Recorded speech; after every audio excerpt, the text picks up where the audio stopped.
reading and second lowest in math and science in the 2018 Program for International Student Assessment. We ask why. What can we do? Do we have the courage to act to make a difference? All of us are committed to the use of ICTs for development. All of us have experience with e-learning, iSchools, digital solutions. So we decided to go for it. We thought we had a year to plan and to locate funds. Then COVID happened. We fast-tracked our thinking. We launched Kaisipan to transform learning and teaching through digital educational solutions. Our mission is digital literacy for all Filipino educators. We define digital literacy as a set of cognitive, technical, and humanizing capabilities to use ICTs to I learn, I create, and I share. Our vision and our mission will help Sulong Educalidad achieve quality education for Filipino students, to contribute to the UN Sustainable Development Goal 4, to ensure inclusive and equitable quality education by 2030.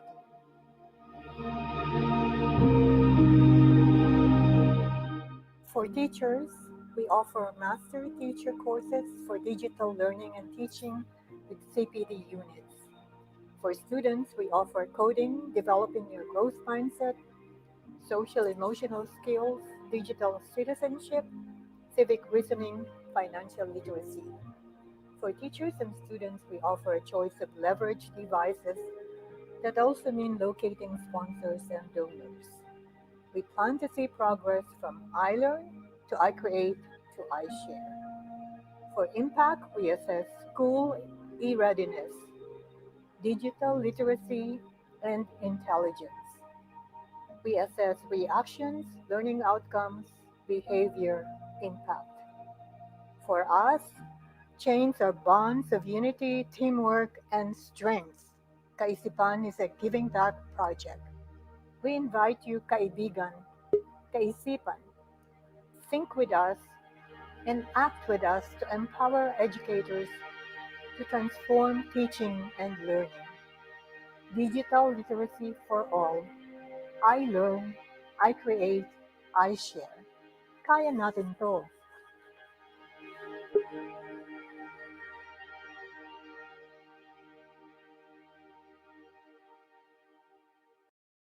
Global Educator Katipunera. My name is Maria Africa Bibi. The midwife declared when I was born that I will travel the world, and travel the world I did. First as a Peace Corps volunteer, as an American assigned to the Philippines. After graduate school at Stanford, I accompanied my husband James to his U.S. Department of State Foreign Service postings in the Sudan, Philippines, Liberia, Oregon, Washington, D.C., and South Africa. At each location, I secured a job in international development universities. After Africa, I developed and led Afghan equality alliances around the use of ICTs to improve the quality of higher education in Afghanistan. By now, you can appreciate why I identify as a global, as educator.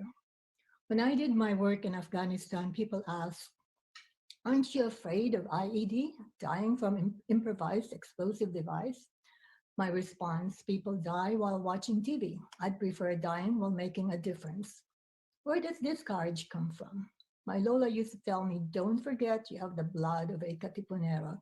Your Apong Juan was a runner for the Katipunan when he was 10. He memorized the messages and then ran to deliver the message, evading enemy fire. I imagine I inherited the predisposition to have courage, courage to manage fear, courage to build my confidence, courage to perceive a worthy purpose. For example, I believe that it was worthy for Filipinas to tell their own stories. So, as a board member of the Filipino Women's Network, I edited 3 books about Filipino women and leadership.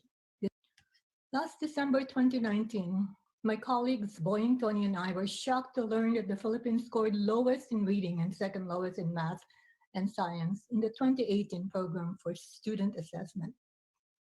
We ask why. What can we do? Do we have the courage to act to make a difference? All of us are committed to the use of ICTs for development. All of us have experience with e-learning, iSchools, digital solutions, so we decided to go for it. We thought we had a year to plan, then COVID happened. We fast-tracked our thinking. We launched Kaisipan to transform teaching and learning in the Philippines through digital education solutions. Our mission is digital literacy for all Filipino educators. We define digital literacy as a set of cognitive, technical, and humanizing capabilities to use information and communication technologies to I learn, I create, and I share. Kaisipan is a giving back project. We invite you, kaibigan, kaisipan, think with us and act with us to empower educators to transform teaching and learning to help Sulong Educalidad achieve quality education for Filipino students, to contribute to the UN Sustainable Development Goal to ensure inclusive and equitable quality education by 2013. Digital literacy for all. I learn, I create, I share. Kaya natin to. Hi everyone, I'm Nomusa Keninda from South Africa. I'm coming to Paris. I'm preparing my suitcase for E2. The night before I get on the plane to fly to Paris. Cannot wait to be with all of you. I'm so excited to get to E2 Paris. E2 is a live version of the Microsoft Educator community. I feel like I know people so well, and I've never met them at all. And we met in the lobby, like arms wide open, and we hugged. I teach computer science, instructional technology, English teacher, head of digital learning, and instructional technology specialist. I know it's going to be an absolutely amazing experience. I will learn so much from everybody. Really looking forward to the collaboration, taking it all in and becoming a better educator and learning from you all. I cannot wait to share the experience, learn with you, ask lots of questions, and grow professionally. Working with different teachers from different countries. To share and learn and collaborate with all of the amazing educators. That's what E2 is all about. Hopefully bringing the world a little closer and celebrating the passion and commitment that all of you have. Teaching is an activity that can't be alone. You can be a painter or a sculptor, you can be a poet, but you can't be a teacher alone.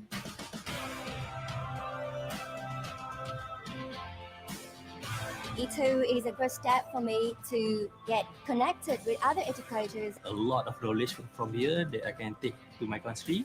It was kind of magical because that was a great opportunity to change everything about my teaching practices. There's always something new that you can learn. There's always something that can innovate what you're doing. I thought it was just amazing the way that we could just work together. It's a real incredible opportunity, and I'm just humbled.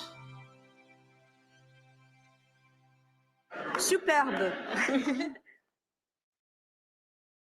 Welcome to the Microsoft Innovative Educator, or MIE, Train the Trainer Academy. This learning path is designed for teacher trainers and those who are responsible for training educators on the integration of technology in the classroom. The goal is to provide trainers exposure to the many Microsoft technologies and resources that support student-centered learning based on authentic problems and projects while aligning to 21st century skills, the ISTE standards for students and educators, and the UNESCO ICT competency framework for teachers. The overall intent is to introduce trainers to the training materials through hands-on activities so that trainers may enable teachers to get more out of the Microsoft products they have today and to take advantage of the many free tools available to students and educators. Let's first find out what being a Microsoft Innovative Educator is all about. There is a feeling of being valued and understood as an educator.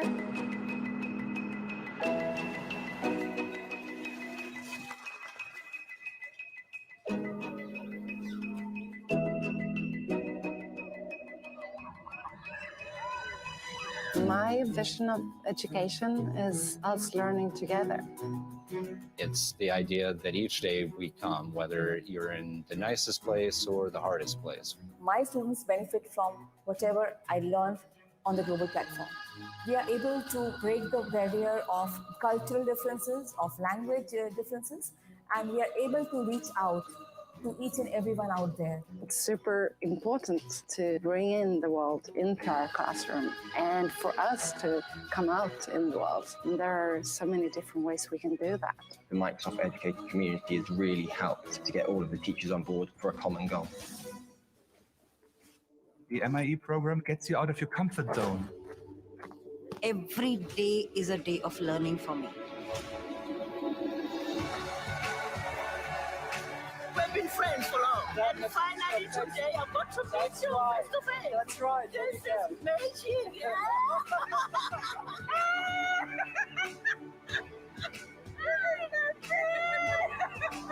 I hope my students walk away from my classroom being citizens of the world. If you just have the devotion, passion, and a bit of creativity. Come on! At the end of the day, it is about engagement.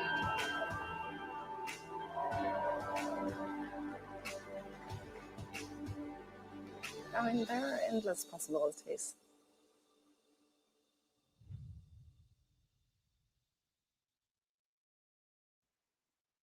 Now that you've heard what it means to be a Microsoft Innovative Educator, be sure that you're following us on all of our social media handles.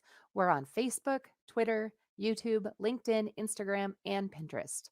Always use the hashtag MicrosoftEDU. This training starts with setting a new tone through a journey for innovation by dabbling in new tools, by doing old things in new ways, and doing new things in new ways. As you think about today's classroom, you want to think, who owns the learning in the classroom? What is the role of today's teacher? And what is the role of today's student? So as we explore through all of the various tools that are available to teachers everywhere, think about these three core questions. The agenda for this training includes learning about the many Microsoft tools available to educators, including Office 365, Teams, Windows, OneNote, and so much more. Thanks for joining us on this journey. Last December 2019, my colleagues, Boeing, Tony, and I were shocked to learn that the Philippines scored lowest in reading and second lowest in math and science in the 2018 Program for International Student Assessment. We asked why. What can we do? Do we have the courage to act to make a difference? All of us are committed to the use of ICTs for development. All of us have experience with e-learning, iSchool's digital solutions. So we decided to go for it. We thought we had a year to plan and to locate funds. Then COVID happened. We fast-tracked our thinking. We launched Kaisipan to transform learning and teaching through digital educational solutions. Our mission is digital literacy for all Filipino educators. We define digital literacy as a set of cognitive, technical, and humanizing capabilities to use ICTs to I learn, I create, and I share. Our vision and our mission will help Sulong Educalidad achieve quality education for Filipino students, to contribute to the UN Sustainable Development Goal 4, to ensure inclusive and equitable quality education by 2030.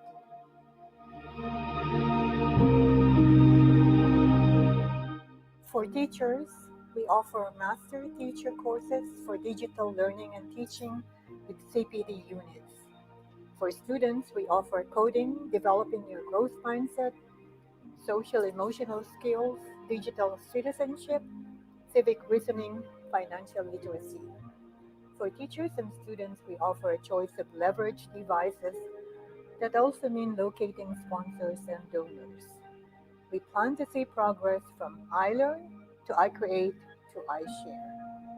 For impact, we assess school e-readiness, digital literacy, and intelligence.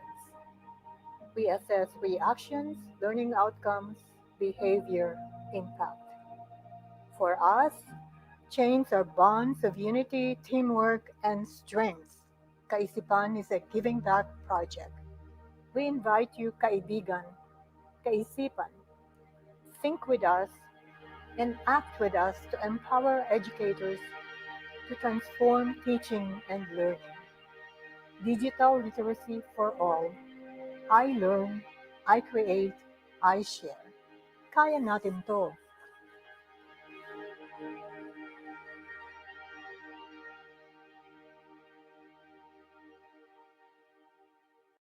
Global Educator Katipunera.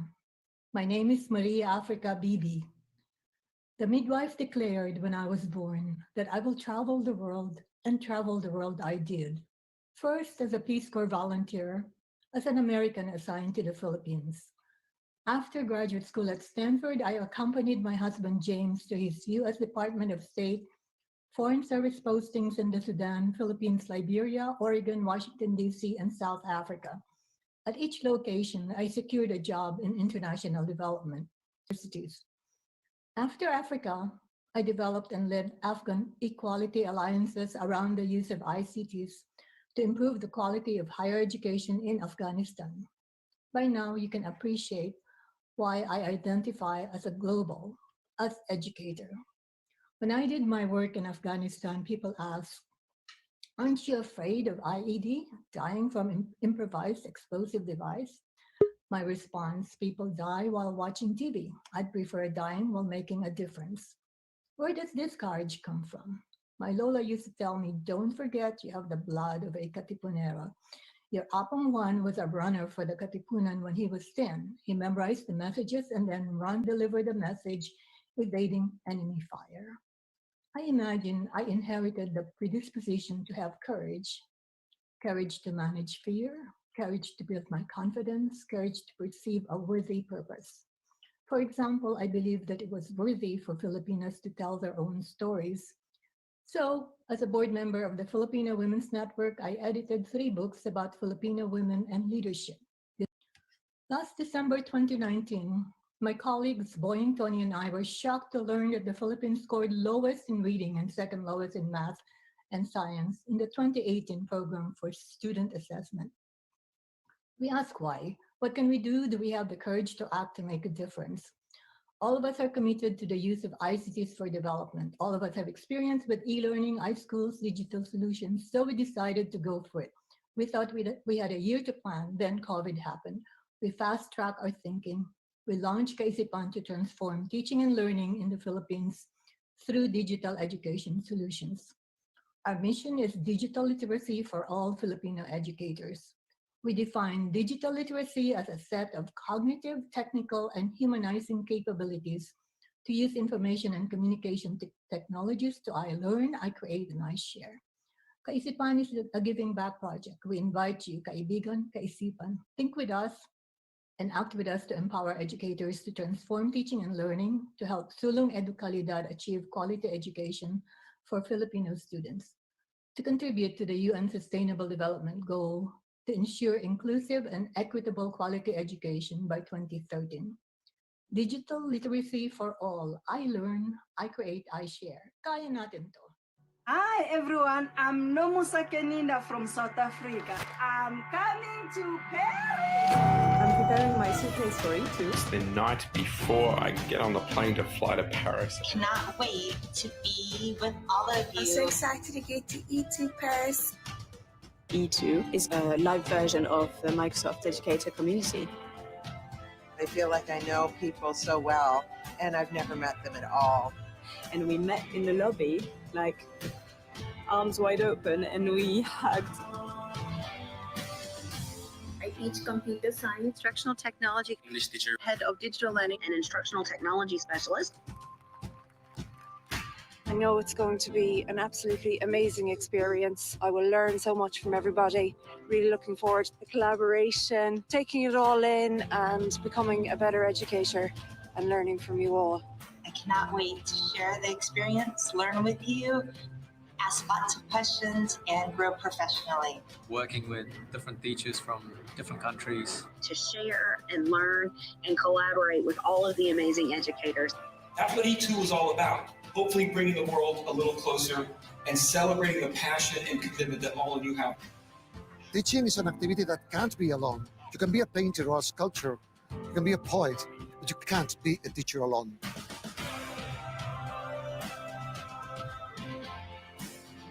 E2 is a good step for me to get connected with other educators. A lot of knowledge from here that I can take to my country. It was kind of magical because that was a great opportunity to change everything about my teaching practices. There's always something new that you can learn. There's always something that can innovate what you're doing. I thought it was just amazing the way that we could just work together. It's a real incredible opportunity, and I'm just humbled. Superbe. Welcome to the Microsoft Innovative Educator, or MIE, Train the Trainer Academy. This learning path is designed for teacher trainers and those who are responsible for training educators on the integration of technology in the classroom. The goal is to provide trainers exposure to the many Microsoft technologies and resources that support student-centered learning based on authentic problems and projects while aligning to 21st century skills, the ISTE standards for students and educators, and the UNESCO ICT competency framework for teachers. The overall intent is to introduce trainers to the training materials through hands-on activities so that trainers may enable teachers to get more out of the Microsoft products they have today and to take advantage of the many free tools available to students and educators. Let's first find out what being a Microsoft Innovative Educator is all about. There is a feeling of being valued and understood as an educator.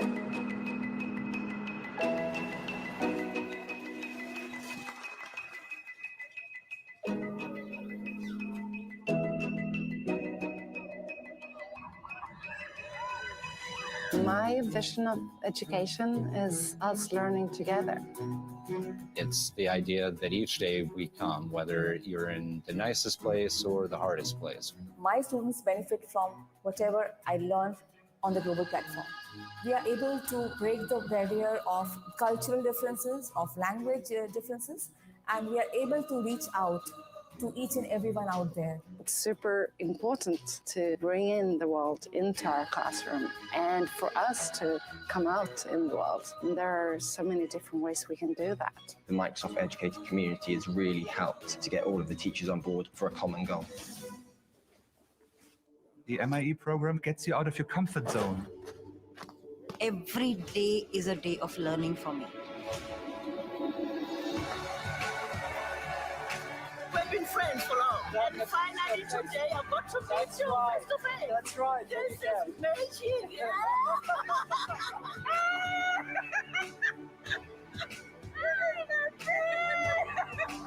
I hope my students walk away from my classroom being citizens of the world. If you just have devotion, passion, and a bit of creativity. Come on! At the end of the day, it is about engagement.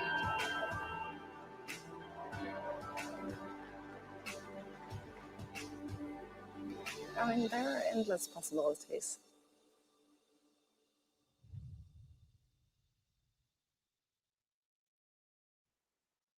Now that you've heard what it means to be a Microsoft Innovative Educator, be sure that you're following us on all of our social media handles. We're on Facebook, Twitter, YouTube, LinkedIn, Instagram, and Pinterest. Always use the hashtag MicrosoftEDU. This training starts with setting a new tone through a journey for innovation by dabbling in new tools, by doing old things in new ways, and doing new things in new ways. As you think about today's classroom, you want to think, who owns the learning in the classroom? What is the role of today's teacher? And what is the role of today's student? So as we explore through all of the various tools that are available to teachers everywhere, think about these three core questions. The agenda for this training includes learning about the many Microsoft tools available to educators, including Office 365, Teams, Windows, OneNote, and so much more. Thanks for joining us on this journey. Last December 2019, my colleagues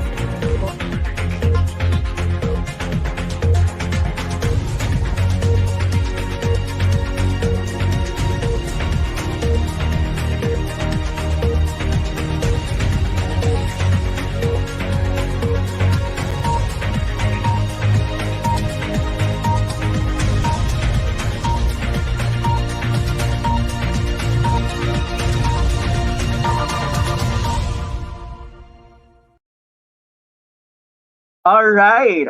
Good morning, and good morning to everyone. Welcome to all our guests and participants composed of the teaching and non-teaching personnel in the division of Bataan and Balanga City. We are on the first day of our much anticipated international seminar of this year. This may seem long overdue, but we are sure that this event is worth the wait. So we hope everyone is well, safe, and healthy. This situation around us may seem to get worse, but we encourage everyone to keep on praying and following the safety protocols. Nonetheless, these restrictions will not hinder us to continuously upgrade our learning. Right, Ma'am Angel? Good morning to you. Yes, good morning, Sir Jerwin, and an awesome morning to everyone, especially to our guests and our more than 1,000 teacher participants who are all tuned in to our Babstaya page for this much awaited event. And we are really excited for this first day of our international seminar entitled Digital Capability in the 21st Century Education, Legal and Mental Health. And to formally begin our program, everyone is requested to pause for a while, feel the presence of our Lord in a virtual doxology to be followed by the singing of the Philippine National Anthem.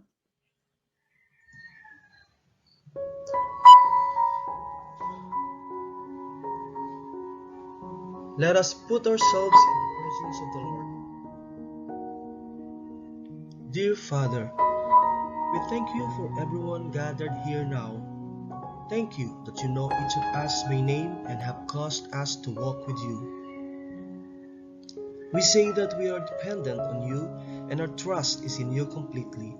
As we surrender ourselves in adoration, we welcome you among us today and celebrate the gift of life that you have lavished upon each of us. We ask that you would open our ears so that we may hear your voice. Open our minds so that we may receive your eternal wisdom. Open our spirits so that we may know your leading and guidance. And open our hearts so that we may receive your wonderful love. Lord, we thank you for the speakers and facilitators. We pray that you will give them great inspiration as they share with us what you have placed on their heart. We pray that you will fill them with courage and give them your peace. We ask all this in the glorious name of Jesus. Amen.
Kababayan, ang pambansang awit ng Pilipinas.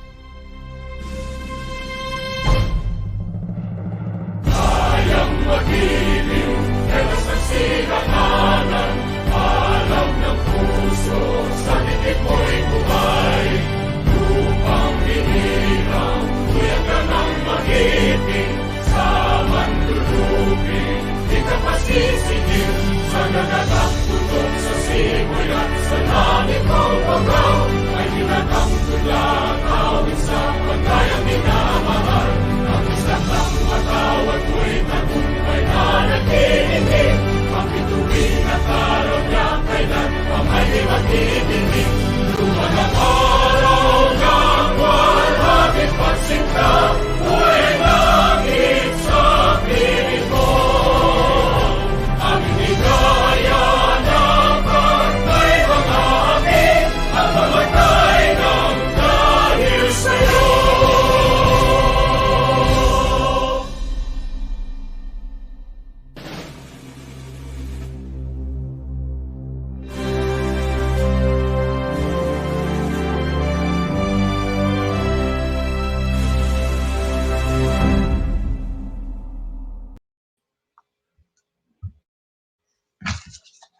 Now that we have received the grace of our good Lord and have shown our love for our dear country, it is our pleasure again to greet our beloved teachers and education leaders from the divisions of Bataan and Balanga City. Shout out to our patient teachers from kindergarten to grade 12. And you are watching this live stream because you have the spirit to upgrade yourselves para sa bata and para sa bayan. This international seminar is sponsored by Bataan Public School Teachers and Employees Association, Philippine Alliance for Open Educational Resources Incorporated, Kaisipan Incorporated, and Microsoft. And now, to give us his opening remarks and brief orientation on this international webinar, we would like to give you our dashing and incredible BAPSTEA President, no other than Pastor Danilo T. Banal.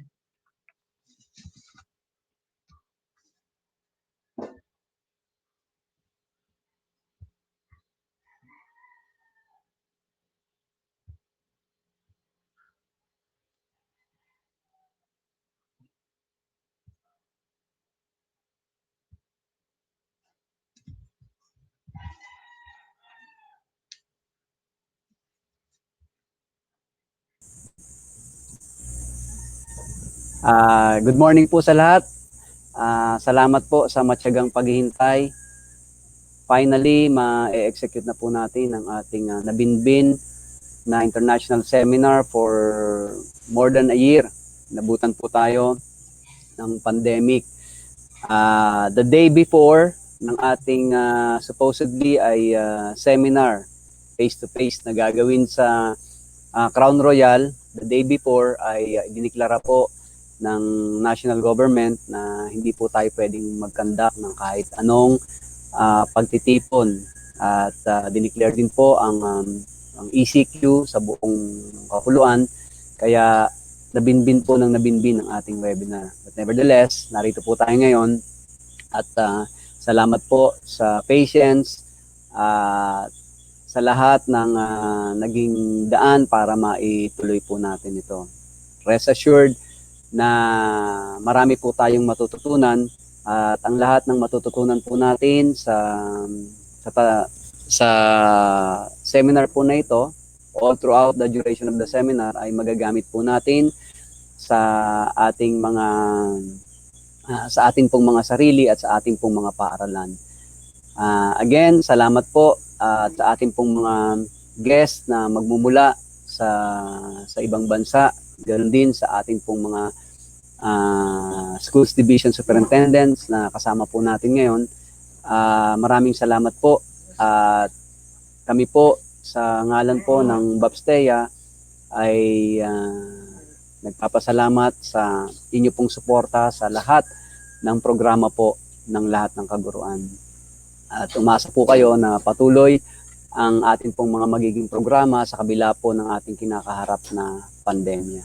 Nais ko pong i-acknowledge ang marami din pong bilang ng mga department heads at mga school principals na nagpa-register para po sa seminar po na ito. Sila man din ay naniniwala na ito ay magiging mabunga at maraming learning na makukuha. Then again, marami pong salamat at sa lahat po ng teaching and non-teaching participants ng ating pong webinar po na ito, ng international webinar po na ito. God bless po at sumainyo ang pagpapala at biyaya ng ating poong may kapal. Marami pong salamat.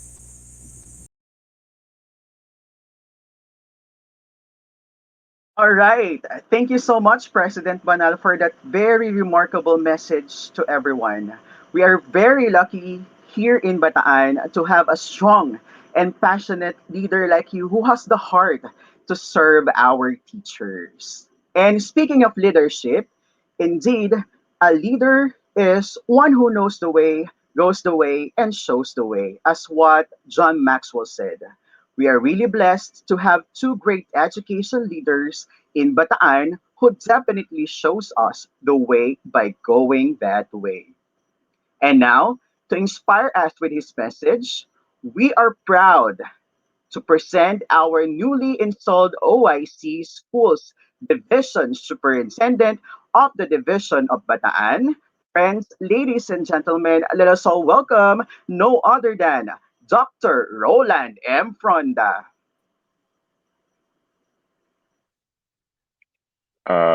Good morning to each and everyone. Can I be heard? Yeah. Okay.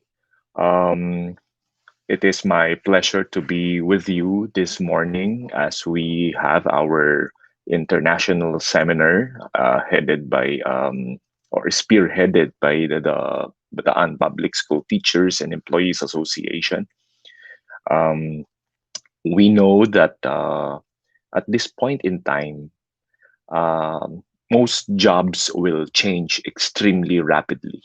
Until now, people who are educated, people who have learned have been able to find difficult jobs, as we perform our duties and responsibilities. And in the future, in this particular training, in this particular seminar, we have to think of what's going to happen in the future, because the only basis for us, the only reason for us to be able to prepare our students and to prepare for the future is to really anticipate what will happen in the future.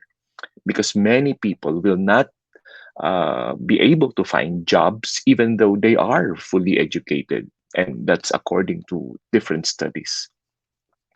Today, in this particular time, we call it the fourth industrial revolution, where robots, artificial intelligence, and informants are actually destroying the layers of bureaucracies and hierarchies. And the hypothesis that this hypothesis actually reveals a paradox, and the productivity of the level of innovation actually increases, but at the same time, the average or income of people also sacrifice or also declines now. And education, and for that matter, in the global perspective, has become a commodity in line with other commodities, like food. Thus, in the future, the quality, the brand, and the reputation of educational institutions will be given greater emphasis. And this will result in an increased emphasis on the ranking of educational institutions. And that is to say, students from the best schools, colleges, and universities will be given more opportunities in their working career. And in the basic education, we need to reinforce, this only actually have to reinforce the tendency towards degradation of educational institutions, more importantly, will likely occur not only in the country but around the world. And the consequences of our graduates are obvious. The graduates from the less, let's say, prestigious schools will have fewer opportunities in the job market, whereas the opportunities of those who are in the top will have greater opportunity. And this is according to studies, and this is according to what the trend is going on in education. And because universities and schools are actually affecting the careers of our students, and if we are not able to prepare them from the basic education and up to the higher level of education, we might not be able to provide them and prepare them for the future. And how does that workplace of the future will constitute an aspect of the fourth industrial revolution? The short answer in that particular question is that we are witnessing the development of the different types of workers in the future. So whatever you choose to do in the future, whatever technology will be an essential part of what we will be dealing with. And so this particular journey, this particular learning opportunity will open the perspective, will provide us a broader understanding of how we will be able to prepare our students, our teachers in the future. So it is very important that in the digital literacy, our digital literacy is a very important factor to prepare our as teachers and transmit that knowledge to our students.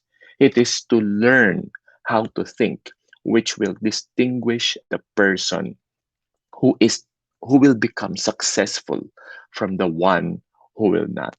And the reason is straightforward. No, in a world where everything is digitized in education, is linked to robots, informatics, and artificial intelligence, the person with a unique competence will be able to think differently and at the same time understand others how to think. Dahil pinag-uusapan natin ang digital literacy at pag-uusapan natin ang paghahanda ng ating mga guro para merong maituro sa ating mga kabataan pagdating sa digital literacy. This particular competence will create that which is what we call innovation. No? That we will need to innovate and succeed with both innovations and the new trend of knowledge. And in these people who will manage the merging concepts, which are very crucial in creating the new world that has not been seen before. So at this juncture, I would like to congratulate the organizers, our BAPSTEA president, our BAPSTEA under the very able leadership of Pastor Danny Banal, and the officers for coming up with this very timely learning and development opportunity for our teachers. I believe we have participants coming from other countries as well. Thus, we welcome you all in this educational endeavor. As it is said, as I close in this my message, we need to be responsible for the transmission of ourselves, transformation of ourselves. And as we do the transformation, we need to transmit that to our students. Sabi nga, pag hindi mo naibigay sa estudyante ang kagalingan ng isang guro, hindi nangyari ang tunay na pagkatuto sa estudyante. So kung magaling ang guro, dapat magaling ang estudyante. So if students are good, I mean if our teachers are competent, therefore our students will likewise be prepared and have that skill. So as teachers, I appreciate all your efforts for coming up, for attending so much learning and development. And that only means that you are taking full command of your learning and development. The skills for the digital literacy and for the future are not taught, but can be learned on our own too. So thank you very much. God bless us all, and congratulations once again for all the organizers. And I'll see you around. God bless us all.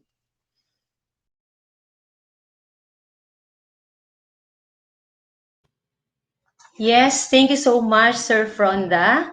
And it is also our pleasure to be with you today.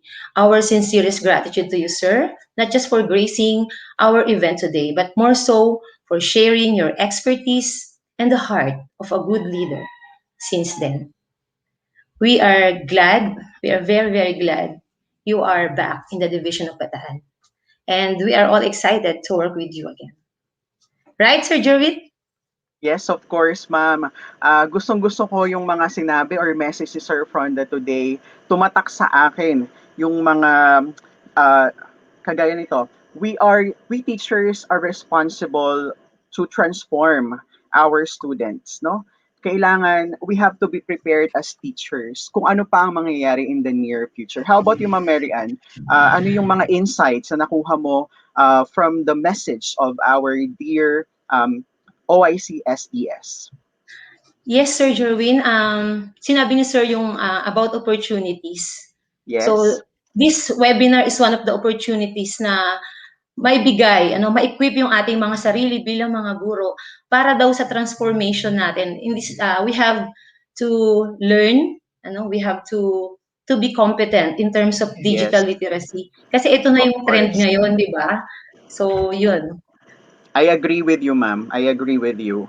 And sabi nga niya, we have to anticipate what's gonna happen in the future, no?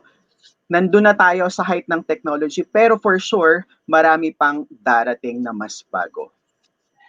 Yes, and with that, maraming salamat po, Sir. At nakasama po namin kayo sa international webinar po na ito. All right, Ma'am Mary Ann, before we proceed with our next part of the seminar or the webinar, let us acknowledge first our sponsors for this international webinar. Ayan, syempre unang-una na dyan ang Bataan Public School Teachers and Employees Association through the leadership of our beloved Mr. Danilo T. Banal. Yes, we would also like to thank the Philippine Alliance for Open Educational Resources Incorporated. And kasama rin natin sa pagbuo nito ang Kaisipan Incorporated from the United States of America. And of course, we have with us the Microsoft through the able leadership of Sir Wax Benson. Ayan. Maraming salamat sa ating mga sponsors and of course sa ating mga BAPSTEA officers. Last December 2019, my colleagues, Boeing, Tony, and I were shocked to learn that the Philippines scored lowest in reading and second lowest in math and science in the 2018 Program for International Student Assessment. We asked why. What can we do? Do we have the courage to act to make a difference? All of us are committed to the use of ICTs for development. All of us have experience with e-learning, iSchools, digital solutions. So we decided to go for it. We thought we had a year to plan and to locate funds. Then COVID happened. We fast-tracked our thinking. We launched Kaisipan to transform learning and teaching through digital educational solutions. Our mission is digital literacy for all Filipino educators. We define digital literacy as a set of cognitive, technical, and humanizing capabilities to use ICTs to I-learn, I create, and I share. Our vision and our mission will help Sulong Educalidad achieve quality education for Filipino students, to contribute to the UN Sustainable Development Goal 4, to ensure inclusive and equitable quality education by 2030.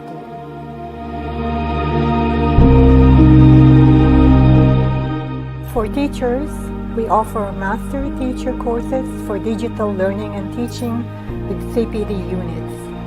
For students, we offer coding, developing your growth mindset, social-emotional skills, digital citizenship, civic reasoning, financial literacy. For teachers and students, we offer a choice of leverage devices that also mean locating sponsors and donors. We plan to see progress from iLearn to iCreate to iShare. For impact, we assess school e-readiness, digital literacy, and intelligence. We assess reactions, learning outcomes, behavior, impact. For us, chains are bonds of unity, teamwork, and strength. Kaisipan is a giving back project. We invite you, kaibigan, kaisipan, think with us and act with us to empower educators to transform teaching and learning. Digital literacy for all. I learn, I create, I share. Kaya natin to.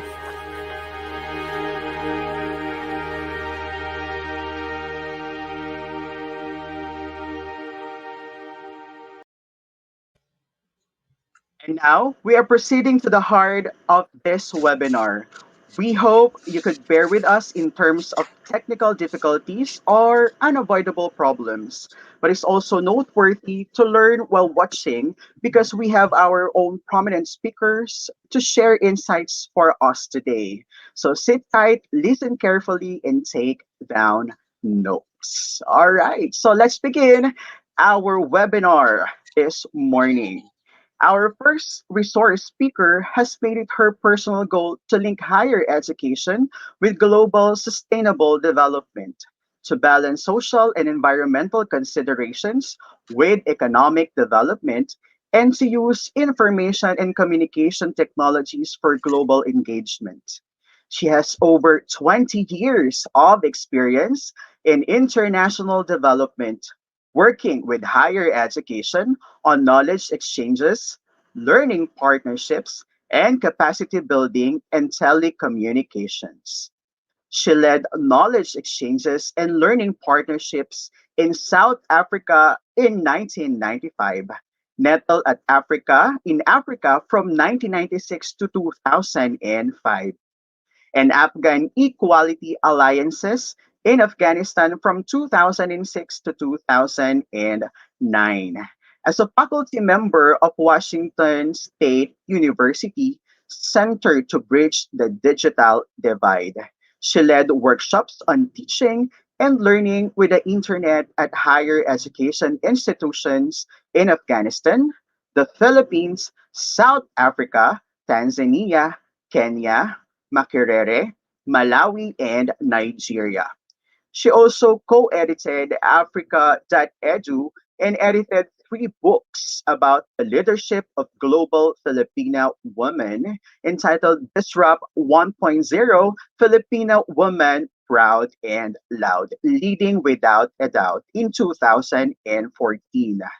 Disrupt 2.0 Filipino Woman Daring to Lead in 2016, and Disrupt 3.0 Filipino Women Rising in 2018. She has a current Department of Anthropology affiliate appointment at Portland State University and sits on the board of Tech Woman Asia, Global Networks, and Kaisipan. Her most read paper is about e-learning in Afghanistan. Everyone, let's all give a big round of applause to our first resource speaker, no other than Dr. Maria A. Bibe.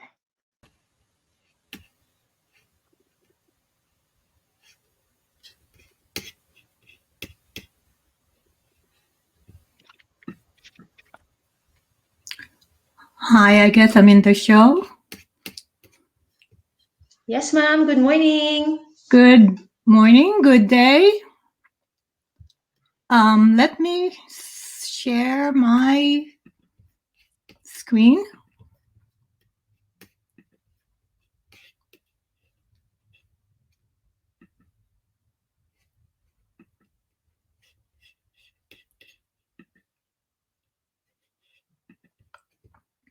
I'm getting there. Is it showing? Share na ba? Yes, ma'am.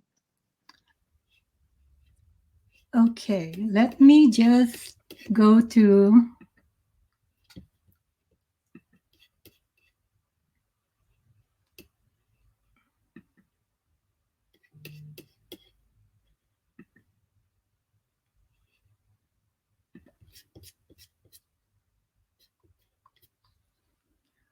Okay.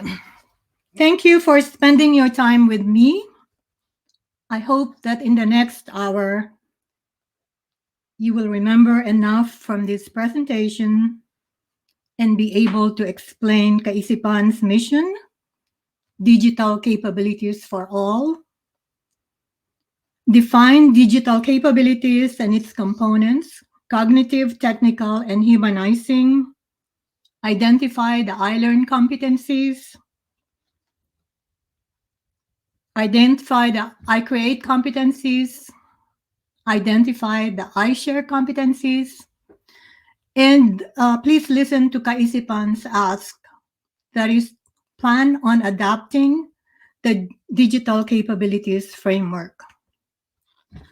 But first, some context.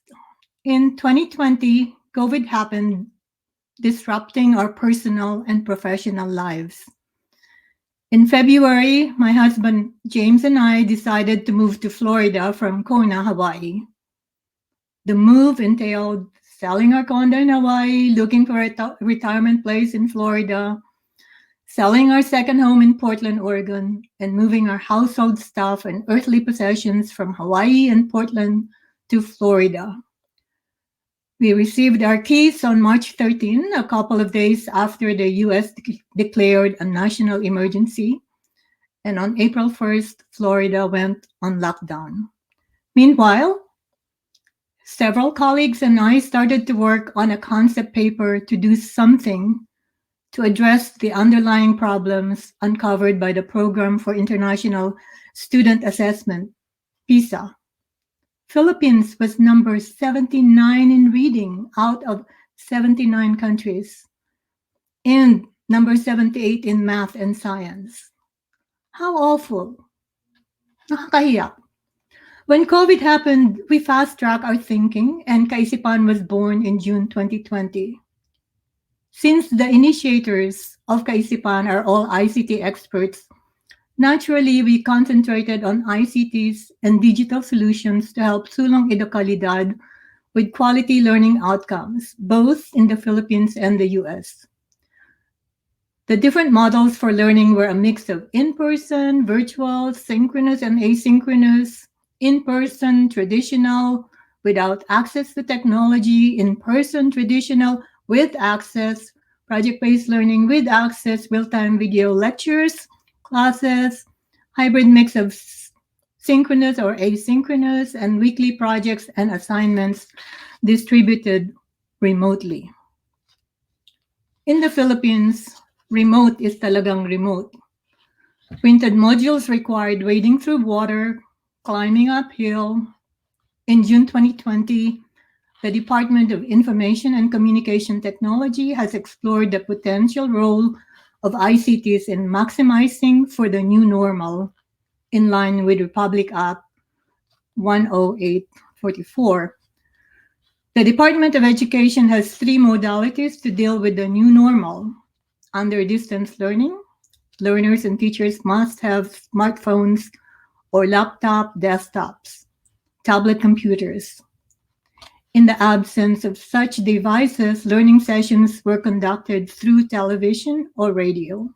However, printed modular learning is the preferred mode of parents and students, since access to technology and connectivity remains a problem for most of them.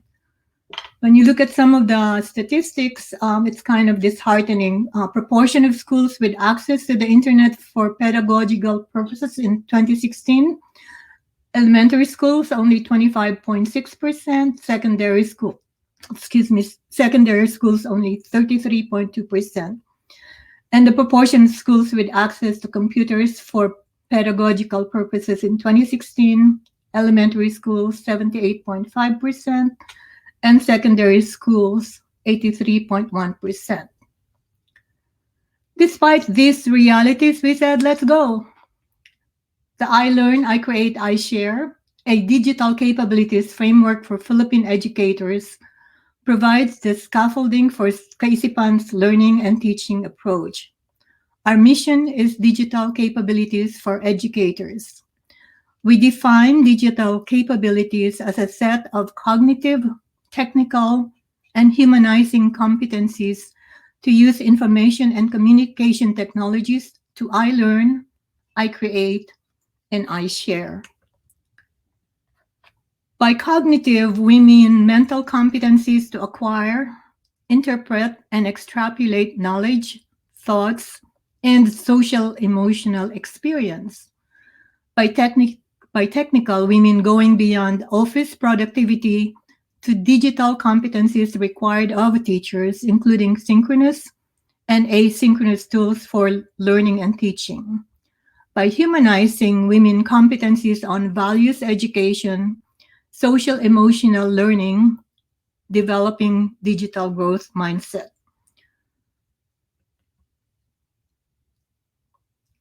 Given these cognitive, technical, and humanizing capabilities, we decided on a three-pronged approach that harmonizes learner-centered pedagogy, open solutions that includes open education resources, and leverage technology, and student engagement that involves social emotional learning and growth mindset, digital growth mindset. And you will hear more about digital growth mindset from Dr. Marivic Lubalhati this morning. With more knowledge and information online, the future will belong to those who are powerful, literate, and curious learners. Educators who are learners themselves must feel empowered to be able to help students develop the skills, literacies, and attitudes to be self-organized learners. Educators, you, me, all of us, must empower, first of all, ourselves and then our learners. Several frameworks that underpin learner-centered pedagogy are summarized in our Kaisipan website.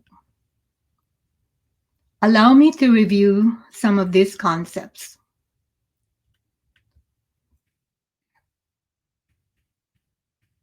Many of you are familiar with Bloom's taxonomy: remembering, understanding, applying, analyzing, evaluating, creating. Dr. Lilia Huele, one of our board members, identifies what the student should be able to do at each phase and provides some examples. For example, in remembering, the question is, can the student recall or remember the information? How do we know? The student would be able to define, duplicate, list, memorize, recall, repeat, reproduce, or state. Sample activities are fill in the blanks, matching, multiple choice, and so on. In understanding, the question is, can the student explain ideas or concepts? How do we know that the student can do that? The student would be able to classify, describe, discuss, explain, identify, locate, recognize, report, select, translate, or paraphrase. Sample activities are concept maps, problem sets, and so on. In applying, the question is, can the student use the information in a new way? How do we know? The student would be able to choose, demonstrate, dramatize, employ, illustrate, interpret, operate, sketch, solve, use, or write. I'm not going to go through all of these different cognitive concepts. If you want to know more, you can attend Dr. Lilia's class on design and create content for live and online teaching. Some educators do not like Bloom's taxonomy because of the labeling of lowest order thinking skills, LOTS, and HOTS, higher order thinking skills. Some educators prefer to use Gagne's 9 events of instruction: gain attention, inform learner of objective, stimulate recall of prior information, present information, provide guidance, elicit information, provide feedback, assess performance, enhance retention, and transfer. Still, some educators prefer the learning sciences framework. Learning sciences is an interdisciplinary field that studies teaching and learning.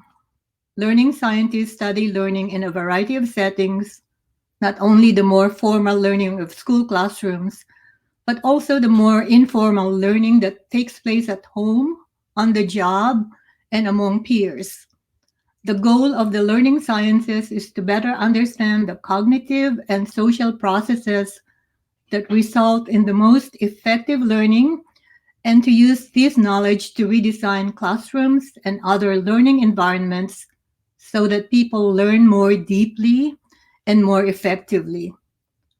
The learning sciences is an interdisciplinary science, and the collaboration among these disciplines has resulted in new ideas, new methodologies, and new ways of thinking about learning. I kind of like Bloom's taxonomy. For one thing, Bloom's cognitive version has evolved into Bloom's digital taxonomy. This updated version aims to inform educators how to use digital tools to facilitate student learning experiences and outcomes. The use of Bloom's digital taxonomy is to focus our attention not on the tools themselves, but rather on how the tools can be used to transform learners' thinking at different levels. Just a couple of examples from the graphics. So for instance, in remembering, some of the tools are for bookmarking, copying, highlighting, and searching. And up on creating, some of the tools that could be used are blogging, filming, podcasting, and directing. Another conceptual tool that we at Kaisipan use is the social emotional learning. Social emotional learning is also assessed in PISA. The Collaborative for Academic, Social, and Emotional Learning, CASEL, have shared their CEL framework. It's available online. And they look at, excuse me, 5 areas. They look at self-awareness, the abilities to understand one's own emotions, thoughts, and values, and how they influence behavior across contexts. So this includes capacities to recognize one's strengths and limitations with a well-grounded sense of confidence and purpose. Self-management, the ability to manage one's emotions, thoughts, and behaviors effectively in different situations and to achieve goals and aspirations. This includes the capacities to delay gratification, manage stress, and feel motivation and agency to accomplish personal and collective goals. Responsible decision-making is the abilities to make caring and constructive choices about personal behavior and social interactions across diverse situations. This includes the capacities to consider ethical standards and safety concerns, and to evaluate the benefits and consequences of various actions for personal, social, and collective well-being. And finally, relationship skills, the abilities to establish and maintain healthy and supportive relationships, and to effectively navigate settings with diverse individuals and groups. And this includes the capacities to communicate clearly, listen actively, cooperate, work collaboratively to problem solve, and negotiate conflict. One other concept is open educational resources, or more commonly known OER. OER is a response to counter the expense of educational resources and outdated textbooks. The 2 greatest benefits of OER are giving free access to more quality education resources to teachers and students, and giving the power back to teachers and learners to make decisions about quality of educational resources and revise OER that align to their most essential learning competencies. Finding OER, curating OER, and creating OER are activities that benefit from collaboration, bayanihan, pagtambayayong. Savings on textbooks can be reinvested toward professional development and learner-centered activities. As you consider OER, think of solutions to the following challenges presented by OER: quality assurance, sustainability, lack of public understanding, and relevance to local context. And just a quick definition of OER: they are teaching, learning, and research materials in any medium, digital or otherwise, that reside in the public domain or have been released under an open license that permits no-cost access, use, adaptation, and redistribution by others with no or limited restrictions. OER form part of open solutions alongside free and open source software, open access, open data, and crowdsourcing platforms. These conceptual underpinnings helped us to develop our I Learn, I Create, I Share digital capabilities. Mindful that educators wear many hats and play various roles, our framework starts with the educator. The educator as a digital learner, the educator as a digital citizen, the educator as a digital creator, the educator as a digital innovator, the educator as a digital collaborator, and the educator as digital education leader. Thus, from an educator's point of view, as a digital learner, I set learning goals about the use of technology for learning and teaching, work to achieve my goals, and apply what I have learned as an educator. As a digital citizen, I practice good digital citizenship to ensure a safe and secure environment for all, especially my students. As a digital creator, I create digital artifacts that add to the digital education ecosystem and that improve learning outcomes of students. As a digital innovator, I develop digital learning resources that align to curriculum standards and that enhance my teaching. As a digital collaborator, I share and communicate information and collaborate on projects that improve digital capabilities. As an education leader, I advocate for ICT policies and best practices that improve learning outcomes of my students. There are many examples of digital frameworks. We reviewed the UNESCO ICT Competency Framework, the ISTE Standards for Educators, JISC from the UK, the Digital Intelligence Framework, and the Philippines ICT Competency Standards for pre-service teachers. So if you look at the UNESCO ICT Competency for Teachers, going down from understanding ICT in education, curriculum and assessment, pedagogy, ICT, organization and administration, teacher professional learning. Then across, they have three categories: technology literacy, knowledge deepening, and knowledge creation. Under technology literacy, they talk about policy awareness, basic knowledge, integrate technology, basic tools, standard classroom, digital literacy. Under knowledge deepening, they talk about policy understanding, knowledge application, complex problem solving, complex tools, collaborative groups, manage and guide. And under knowledge creation, they look at policy innovation, knowledge society skills, self-management, pervasive tools, learning organizations, and teacher as model learner.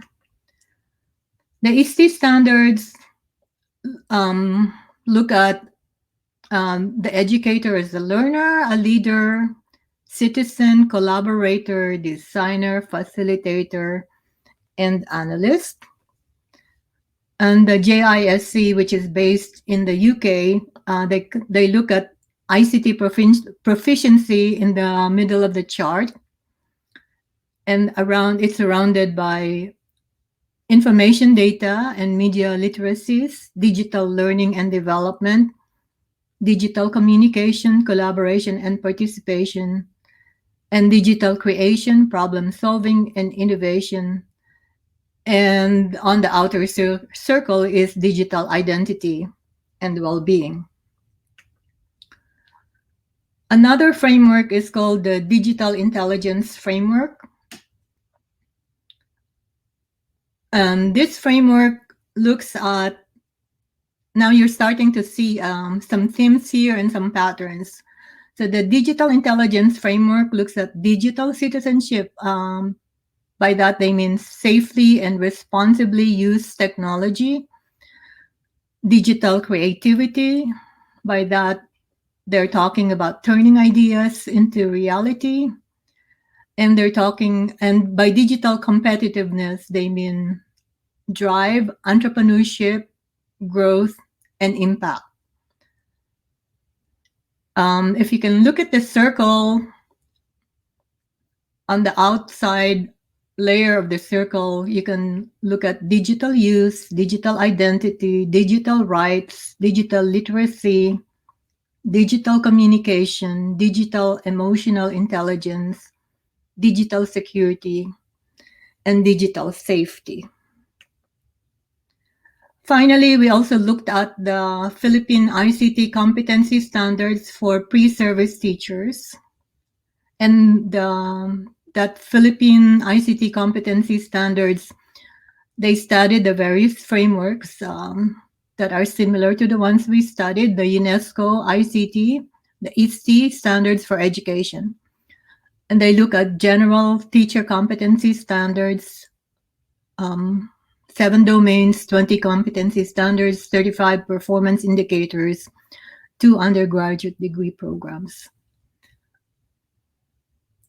So the 7 domains that the Philippine ICT competency standards for pre-service teachers looked at are understanding ICT in education, curriculum and assessment, pedagogy, technology tools, organization and administration, teacher professional learning, and teacher disposition. But although there are many frameworks, there is considerable convergence. The convergence is on devices and software operations, information and data literacy, communication and collaboration, digital content creation, safety, problem solving, and career-related competencies. When we were putting together our framework, we started with digital literacy. However, there were problems with literacy as a term. It resonated really well with some stakeholders, but it also resonated really badly with some people who felt digital literacy was too elementary, too focused on the ABCs of ICTs, and not the more advanced skills or competencies. We settled on capabilities as explained by JISC. Capability implies subject neutrality, social, not just personal responsibility, and the importance of context. Moreover, the term capabilities is associated with the work of people like Martha Nussbaum and Amartya Sen, who talk about capability as the ability to thrive.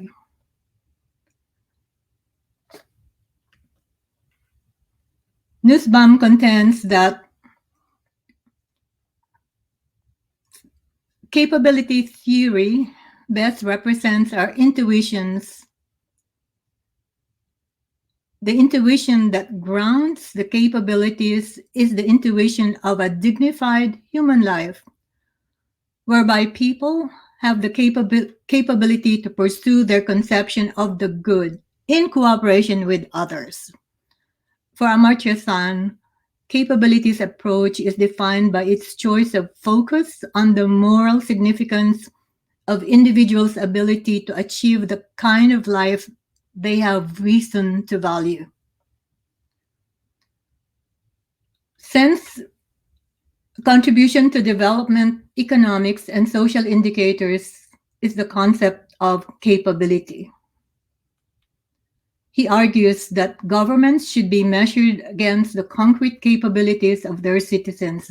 For example, the right to vote is empty without some functionings that range from the very broad, such as the availability of education, to the very specific, such as transportation to the polls. So Kaisipan decided on I Learn, I Create, I Share digital capabilities. As a digital learner, I set learning goals about the use of technology for learning and teaching, work to achieve my goals, and apply what I have learned as an educator. As a digital citizen, I practice good digital citizenship to ensure a safe and secure environment for all, especially my students. As a digital creator, I create digital artifacts that add to the digital education ecosystem and that improve learning outcomes of students.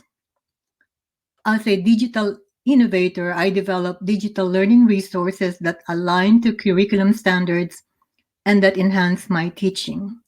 As a digital collaborator, I share and communicate information and collaborate on projects that improve digital capabilities. As an education leader, I advocate for ICT policies and best practices that improve learning outcomes of my students. So there you have it, a lot of competencies that's required for an educator in our I Learn, I Create, I Share digital capabilities framework. This is another way of looking at the I Learn, I Create, I Share digital capabilities. In this graphic, there is progression from I Learn to I Create to I Share. So I learn as a digital learner, as a digital citizen. I create as a digital creator, as a digital innovator. And I share as a digital collaborator and as a digital education leader. How do we gain these capabilities? How do we improve our digital capabilities? Kaisipan has proposed several courses made up of modules that could be done synchronously and asynchronously. To gain I Learn competencies, we have the following courses that are ready to roll. Some of our Kaisipan fellows completed the ISTE, International Society for Technology Education, Summer Academy last July 2020, and they have been doing ECHO seminars and scheduling a set of seminars during the next 3 months. We're also able to invite Dalug Gurus, or experts from the Philippines and from the Philippine diaspora, to conduct pro bono seminars and webinars. Later this morning, for example, Merv Lapus from Common Sense Education in the US will walk you through the broader Common Sense education offerings that are free. And I would like you to take a look at the digital citizenship modules that Merv will also talk about, and those are also available for free.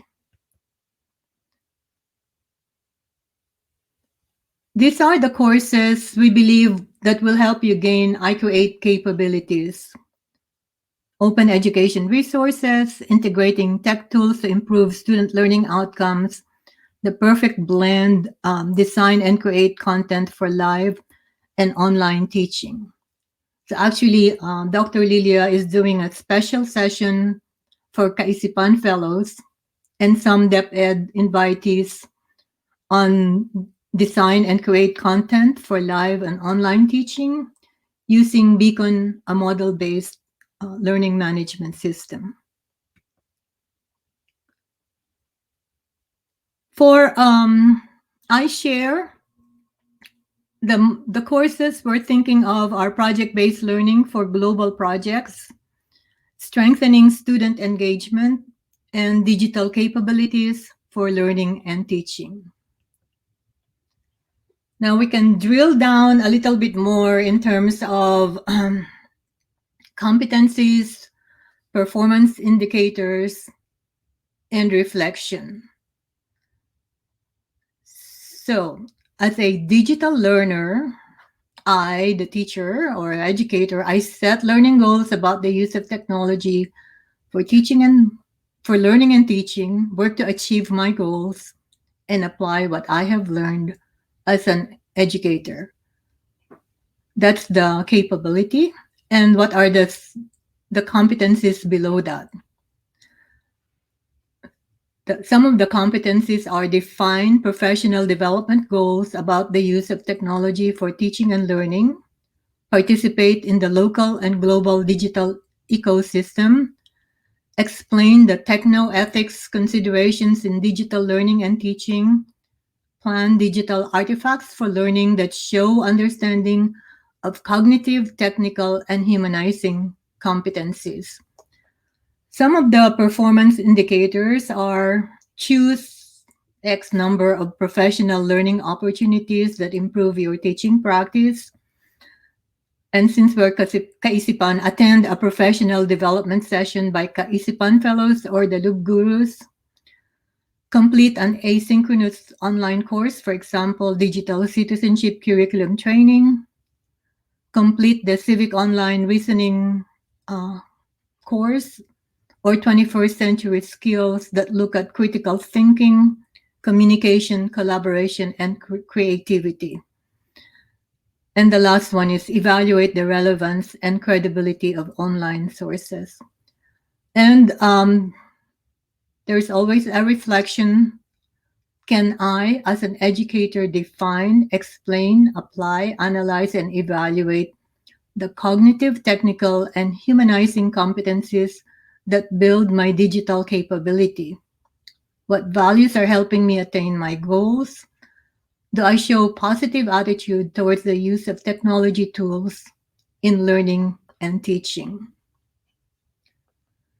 In the next set of digital capability, as a digital citizen, I practice good digital citizenship to ensure a safe and secure environment for all, especially for my students. There's the competency of leading by good example in promoting and advocating ICTs. And the performance indicators are discuss national ICT policies affecting the classroom, implement ICT policies, and the design and implementation of learning and teaching activities. And a reflection activity. Can I, as an educator, define, explain, apply, analyze, and evaluate the ICT education policies in the Philippines? Do I show positive attitude towards the use of technology tools in learning and teaching? A second competency is act as a role model in the practice of good digital citizenship. And some of the illustrative performance indicators are apply techno-ethical, social, and legal considerations in my ICT practice, model safe and responsible use of ICTs, mentor students in digital safety, legal and ethical practices, digital safety and resilience, digital participation and agency, digital emotional intelligence, digital creativity, and innovation. And again, a reflective question. can I, as an educator, define, explain, apply, analyze, and evaluate digital citizenship? Do I show positive attitude towards the use of technology tools in learning and teaching? The next set of capabilities are related to the I create. So we did I learn, now we're doing I create. As a digital creator, I create digital artifacts that add to the digital education ecosystem and that improve learning outcomes of students. The competencies are design and deliver an online course, transform and create digital content, create opportunities for students to develop growth mindset and digital growth mindset. Some of the performance indicators are create a learning course that is learner-centered and learner-driven, create meaningful experience for students by using technology, design learning objectives or learning outcomes, design digital learning activities that foster student engagement, design formative and summative assessments. Questions for reflection on the part of the teacher. Can I, as an educator, not just define, explain, apply, analyze, and evaluate, but also design and create content for live and online teaching? Do I show positive attitude towards the use of technology tools in learning and teaching? The next set is, as a digital innovator, I develop digital learning resources that align to curriculum standards and that enhance my teaching. The first set of competencies produce new, innovative, or original work for learning and teaching. And some of the performance indicators are develop, create digital artifacts for use in learning and teaching, design digital learning activities that foster student engagement, design formative and summative assessments. Reflection question, can I, as an educator, not just define, explain, apply, analyze, and evaluate, but also design and create digital learning resources? Do I show positive attitude towards the use of technology tools in learning and teaching? The second set under digital innovator is reuse, remix, repurpose, revise, and redistribute OER. Performance indicators are curate OER for use in the classroom. That means looking at using some criteria for curating, making a case for why OER, that is define OER, identify the benefits and challenges of OER, and talk about Creative Commons license. Question for reflection. Can I, as an educator, not just define, explain, apply, analyze, and evaluate, but also create OER to add to the knowledge base? So we looked at I learn, I create, and now we're going to look at the competencies, the capabilities under I share. As a digital creator, I create digital artifacts that add to the digital education system, ecosystem. Wait, are these the same? Sorry. I think I missed my other slide. So let's skip that one. But you will have access to all these materials. And of course, you can always invite us back for little work sessions on the digital capabilities framework. So just to summarize, the key components of our framework are I learn, I create, I share.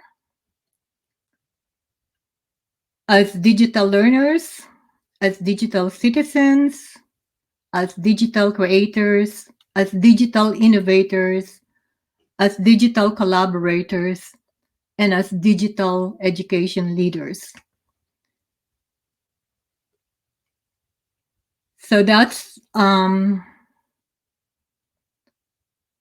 almost an extensive discussion of the I learn, I create, I share digital capabilities framework. So our kaisipan ask is, kaibigan, kaisipan, let's think together and act together. Kaya natin to. And I thank everyone again for giving me your time and your listening ear. And hopefully the organizers will give you some pop quizzes sometime during the next couple of days. Thank you very much.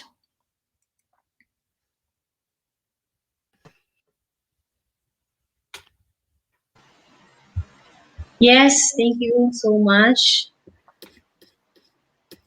And thank you for the time that you spent with us.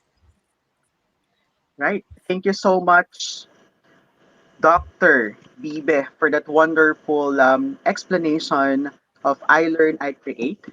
And of course, there are some questions here, ma'am. Can we ask you some questions Of course, yes. from our participants in the whole division of Bataan? The first question is, what are the supports can teachers have from Kaisipan Incorporated? Do you offer any scholarship programs or trainings? We offer scholarship programs. We identify some of the offerings by the International Society for Technology Educators.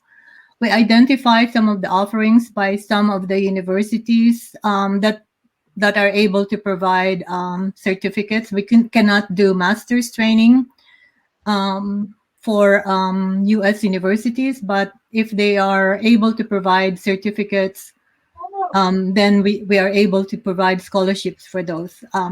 Kaisipan is giving back projects, so we don't have that much money, but we have a lot of human resources. So that's one in terms of scholarships. The second one is on trainings. I think I went through, I illustrated some of the training programs that we are offering in order for educators to gain their digital capabilities in I Learn, I Create, I Share. How do we go about doing those training programs? How do you request for those training programs? It's kind of a two-way process. So we will have a list of modules and courses that we will announce and say, okay, these courses are available. So for instance, the course that Dr. Lilia is doing now on designing and developing content for live and online teaching. But sometimes we will say, well, this is special or set aside for Kaisipan fellows. Then the fellows will do the ECHO trainings and programs. We've also invited some DepEd people to join in some of those training programs. Then the other way is for you to look through our list of modules and courses and invite us. Can you do a 2 hour, 4 hours, 6 hours? It will be via Zoom right now. Course on one of the I Learn modules or one of the I Create modules or one of the I Share modules. And for some of what we do, we require that there be an output. So it's not just like all webinars and listening, but we also want the participants to do some kind of an output. So like the course on design content for live and online teaching, that requires actually designing a course, with the learning outcomes, the learning activities, the formative assessments. So that's part of the course. So for that, it's like a Zoom meeting for the synchronous, and then you kind of go home and do your homework and so on. Then we get back into the Zoom and discuss what's there. In addition, there's of course the chat rooms that are in the LMS. So those are the So those are the two things. Okay, thank you so much, Dr. Maria. Yeah, one more Yes, thing. do you have any? Yeah. Yeah. Okay. One more thing. From time to time, we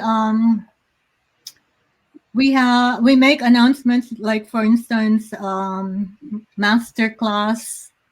I'm not sure if anybody in the room is signed up for the master class sessions. So master class gave Kaisipan a grant for 500 slots for online learning, and those courses include a variety of courses from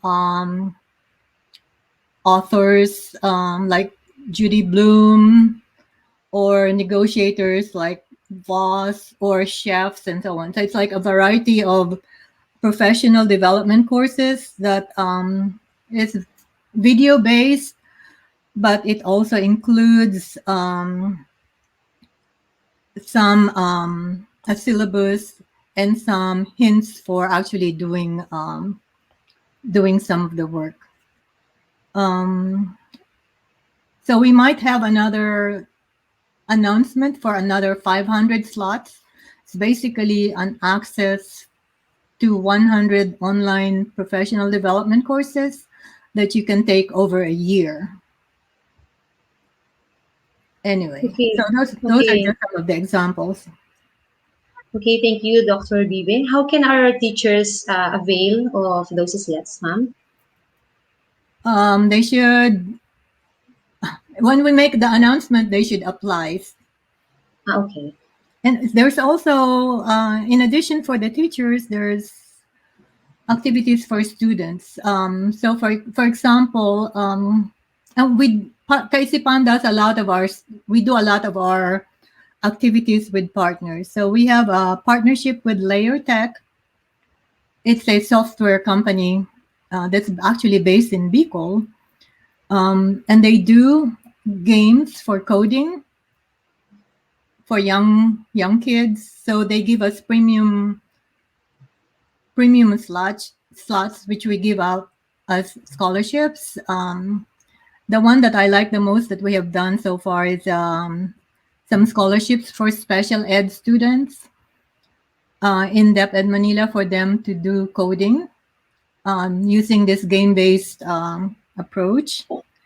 And the teacher, of course, the teachers and the parents were with the students. But I thought that was a very interesting way of and very heartwarming activity, where the special ed kids were very happy with being able to do something on the computer, develop codes and so on.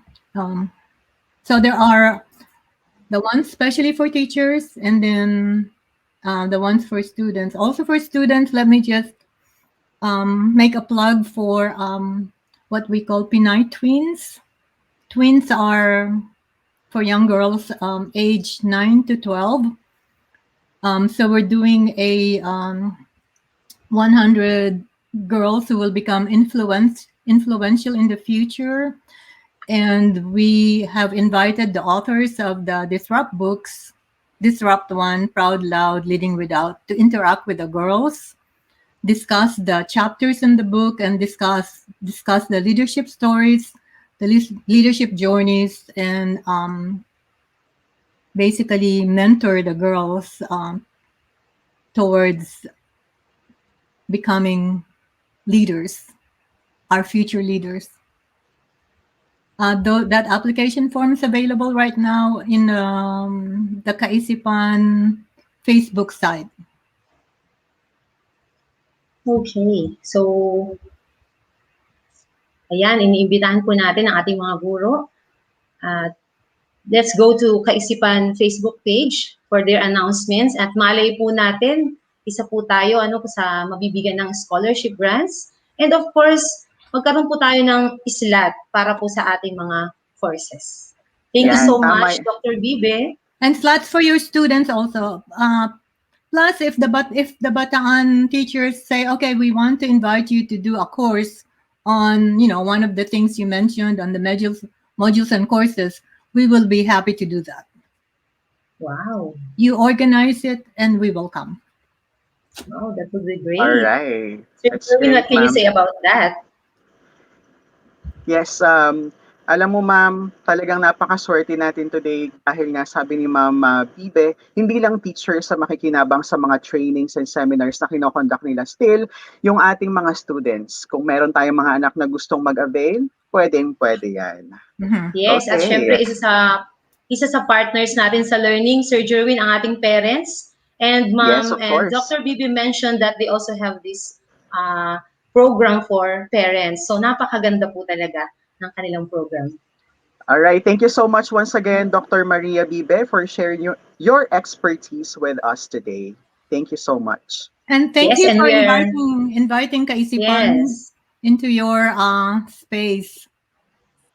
we are looking forward, Madam, to another session with you sometime. Of course, for me, this is like a homecoming, you know. I grew up in Olongapo. So we hope we can see you in the Philippines someday. Yes, and I hope so. Pag wala ng COVID and we can travel, I'll be there. okay, ma'am. Yes, Hope to see excited you na kami soon. dyan, Sir Jerwin. Yes, of course. Hope to see you soon, ma'am, and hope to work with you as well. Right. Thank you So so much. even if we cannot do FaceTime right now, we can do Zoom, and we'll be happy to work with you.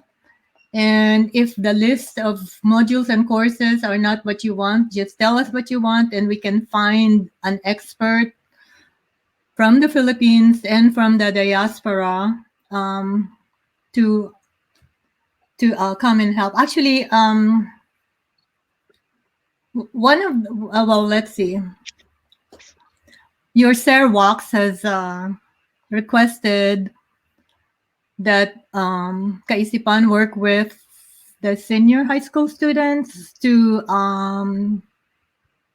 give them some on-the-job training on digital tools. So we found some experts to help them with some video, like tips and tricks on doing videos and graphics using Adobe and Canva. So those are some of the things you can start thinking about in terms of like requesting some help from us. Wow, thank you so much.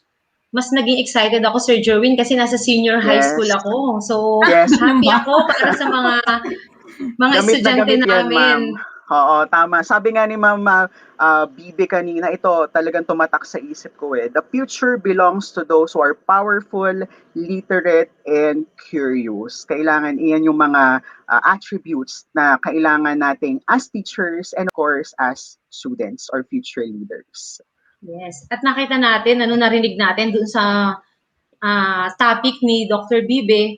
So, yung marami tayong roles as an educator. Yes, that's correct. We can be, yes, marami po tayong, pwede rin naman pala tayong maging collaborator.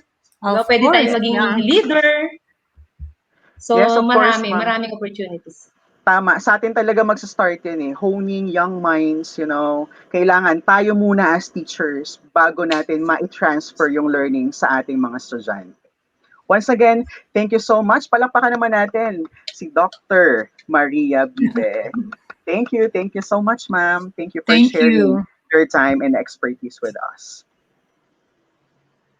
Yes, Sir Jerwin. At this point, I know we can get to know our next speakers for our second topic. Ready Okay, pa ma'am. ba? Nandyan pa po ba ang ating mga viewers? Andiyan Ang pa ating sila, mga ma'am. teacher participants? Ayan. Kita ko na sila ay very active sa ating comment section. By the way, kung meron po silang mga questions, pwede po nilang i-type yan sa ating comment section dito sa ating FB page. Ayan. Yes. First, ayan. Sige ma'am, pwede natin ipakilala siguro yung ating next speaker this morning. Okay, Sir Jerwin. So we will talk about school leadership and administration in this digital age and a pandemic. So this is a very challenging job. School leaders are envisioned to be technology masters. So tayo ba ay mga technology masters na? At paano kaya natin ma-achieve kung hindi pa? So we are now glad to present to you our two prominent speakers for this topic. So let me introduce the second speaker. Our second speaker was born in the province of Bohol, Philippines. She came to America at the age of 10 and lived with her adopted parents in Grover Beach, California. She studied or received her degree and secondary teaching credential from San Francisco State University and the University of Granada, Spain, and Master of Arts degree in Educational Leadership with emphasis in administration and supervision from San Jose State University. At present, she is a distinguished member and serves as the president of the Berryessa Union School District Governing Board of Trustees in San Jose, California. Ladies and gentlemen, let's give a warm welcome to our second speaker, Ma'am Telma B. Boak. Honorable Telma, good morning here in the Philippines. Good morning, Ma'am Telma. Ma'am Telma, I think you are muted, your microphone.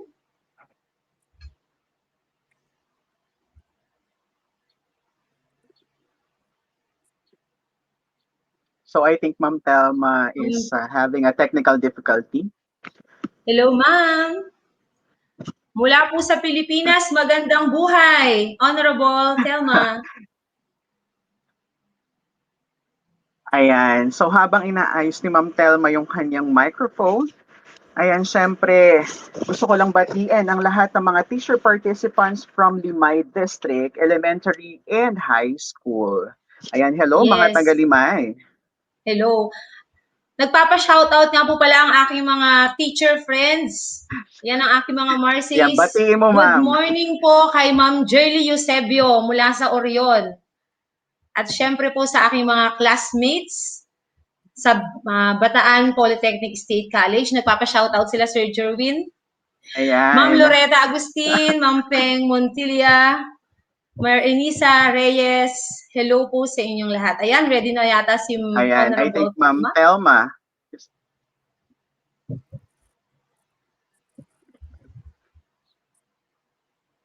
Hello, Ma'am Telma, we cannot hear you still.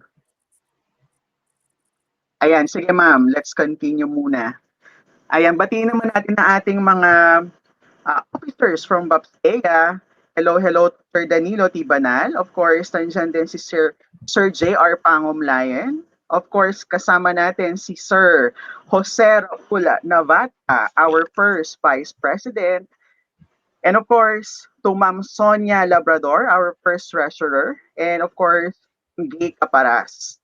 Kasama din natin sa pagbuo nito, siyempre Ma'am Mary Ann, si Ma'am Aurea Galabok, our Executive Yes. Secretary. And of course, Ma'am Corina Guzman, our Board Secretary. Ayan. Sir Jerwin, batiin ko na rin po syempre lahat ng mga taga Morong District. Yan po ang aking district. And especially nagbalayong National High School, ang aming pong principal, si Sir Dave Basto. Hello sir, and our Assistant Principal, Ma'am Evelyn Lopez Perez. Hello. Ayan. Yan. Hello, hello. Nakabati pa tayo. Sa mga taga-Murong, ayan, di ba dyan din ako galing? Taga-Murong din si Hello, Sir hello. Jerwin, syempre. Ayan na yata si Ayan, Ma'am. sa mga nagbalayong. Ganyan talaga kasi live na live tayo.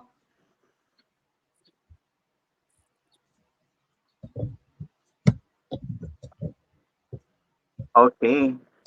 Ayan, ma'am, Sir once Jerwin, again. Yes, we ma'am. would like to invite nga pala everyone to like, follow, and share our official Facebook page. Yan po yung kung saan ini-air po ngayon ang ating live international webinar. So, please, paki-like, follow, and share nyo naman po ang Bataan Public School Teachers and Employees Association. So far po, Sir Jerwin, meron na po tayong 1,593 followers sa atin pong FB page. Sana po madagdagan pa, di ba? Ayan, alam mo ma'am, napakarami nating teachers from Bataan. So hopefully umabot pa yun ng 5,000 to 6,000 likers from our teachers in the whole division of Bataan. And syempre, still counting pa rin, Ma'am Mary Ann, yung ating mga participants sa ating international seminar for today. Ilan na nga yung last bilang natin, Ma'am Mary Ann? 1,134 participants po ang ating Ayan. latest updated number of participants. At parang naka-tune in kaya silang lahat today? Yes, ma'am, naka-tune in sila. And of course, sa mga hindi po kayang manood this morning, pwede po nating i-replay yung ating webinar this morning kung saan po kayo mas komportable o komportable ninyong oras. Iyan naman ang goal natin, di ba? Huwag nating pahirapan ng mga teachers from the division of Bataan. Okay. Hi, ma'am. Yeah, mukhang gusto pa tayo magpa-shoutout, Sir Jerwin. Pa-shoutout po sa Magsaysay Senior High School, dyan sa Dinalupihan. Siyempre, nandiyan po ang aking nanay na si Ma'am Marlene Lulu. Hello, Madam. Welcome po at sa inyo pong mga senior high school teachers. Pa-shoutout daw from from Ma'am Danalyn Gabriel Arabis from Limay National High School. Pa-shoutout sa mga teachers from Limay National High School Junior. Maraming salamat po. Ayan, sa pag-angkilik ng ating international webinar. Of course, brought us by Pipestea. Yes, sir. At syempre, hindi lang mga taga Division of Bataan na naka-tune in ngayon, Sir Jerwin. We also have the teachers from Division of Balanga City. Yes, Shout of out daw course. po sa Barrio Central Elementary School in Balanga. Ayan, greetings po from Bapstea and most especially from Ma'am Gay Caparas. Ayan, ang isa po sa ating Bapstea officers. Siya yung ating treasurer. Ayan, siyempre binabati rin natin ang mga participants from Abukay District. Ayan, sa pangunguna ng kanilang napakagaling at napakahusay na district president. Ayan, hello po sa mga Abukay. Ayan, message nyo lang po kami kung meron po kayong gustong batiin. Ayan, pa-shout out po sa Emilio C. Bernabe National High School, Senior High School. Ang assistant principal po nila, si Ma'am Odessa Dasilaw. At syempre sa EC Bernabe, ang principal po nila, si Ma'am Gemma Cabreros. Hello po sa lahat ng taga EC Bernabe National High School. Hello din po from Cesar Valenzuela ng Mariveles District. Ayan, hello po sa mga taga Mariveles National High School Poblacion teachers from your principal, Sir Cesar Valenzuela. Hello, sir. Okay, so Yan, Sir ma'am. Jerwin, since meron tayong dalawang speaker para sa topic na to, Sir Jerwin, pwede siguro nating ipakilala na muna yung another speaker natin with this topic? Won't work. Ayan na pala si Ma'am. Oh, can you hear me now? Yes, Ma'am. Hello po. Magandang buhay. I'm sorry because I tell you this is I'm surprised. I'm having a lot of problems with my computer, but if you can hear me, then I'm happy about that. Yes, ma'am. That's understandable, ma'am. We are live now. Oh, good. I'm happy to hear that. Okay, that will be fine. We can start. Can we start? Or I know you've been introducing so many people, and I want to thank all of you for giving me the opportunity. Myself and Hani Gubuan, who is the assistant principal of the former district that I was an administrator for quite some time. Thank you for giving us this opportunity to share with you what has been happening here in the state of California, especially the school system that has been disrupted last year when we shut down immediately with no forewarning, and what is happening now in our state. So since I've been a school leader for many years and retired after almost 40 years, and then now my role is somewhat similar, but I'm on the Board of Trustees, which we are responsible for approving everything that happens in our school district. So I will go ahead, and the challenges and the frustration that we have experienced here in the state of California and throughout the United States, and probably, I'm sure, the entire world. So when schools and districts shut down abruptly in the spring of last year, school leaders actually jumped into action. No one really knew how long the shutdown would last. And so everyone was confused. Everyone was actually afraid because the word pandemic has a different connotation. Now, so everyone was thrown into unknown territory, doing whatever they could to prepare for all sorts of learning, styles of learning, hybrid, distance learning, and so forth. They actually devised curricula on a fly because they were not used to doing distance learning. They were used to being present in the classroom. So when that happened, many of our leaders actually knocked on doors to find their students. They actually packed meals for families, scrambled to set up remote learning programs, and in some cases even provided food to entire families, struggling to make ends meet, losing their jobs, all of them not knowing how long it would be and what will tomorrow bring for them. On school leaders were walking a tightrope without safety net. No precedents, no guides, no books, no catalog to leading schools in a pandemic.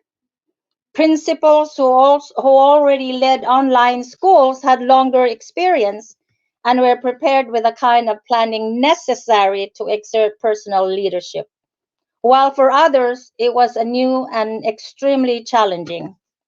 Now, in my school district, the principals did rise to the occasion, but guided by the superintendent, we provided resources, professional development, and guidance, especially in the use of technology for all staff. Not everyone was so savvy, was so tech savvy, in other words, in staying home and providing a lesson plan and creating a lesson plan for students.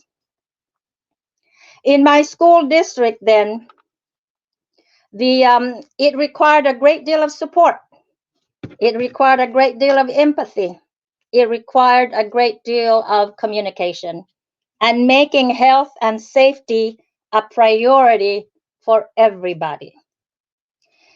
Now, the pandemic has made it painfully clear that students and their families depend on schools for a multitude of needs, such as, number one, access to internet, mental health issues, and food insecurity.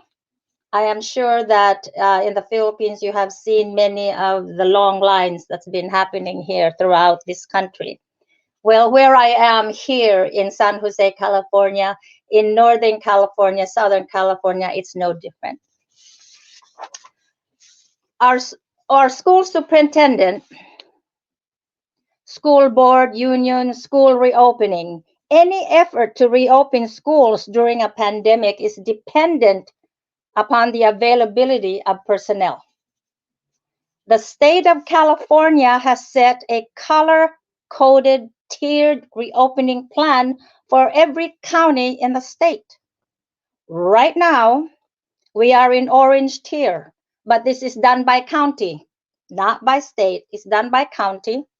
We are in the orange tier, which is less restrictive than being on the red tier, or even being in the purple tier, which is extremely restrictive. So we are in orange tier, which many districts are able to reopen schools being directed by their school board, giving them a date to reopen. School districts decide whether to open school buildings, open them on a limited basis as part of a staggered schedule or hybrid model, or use all remote scheduled distance learning.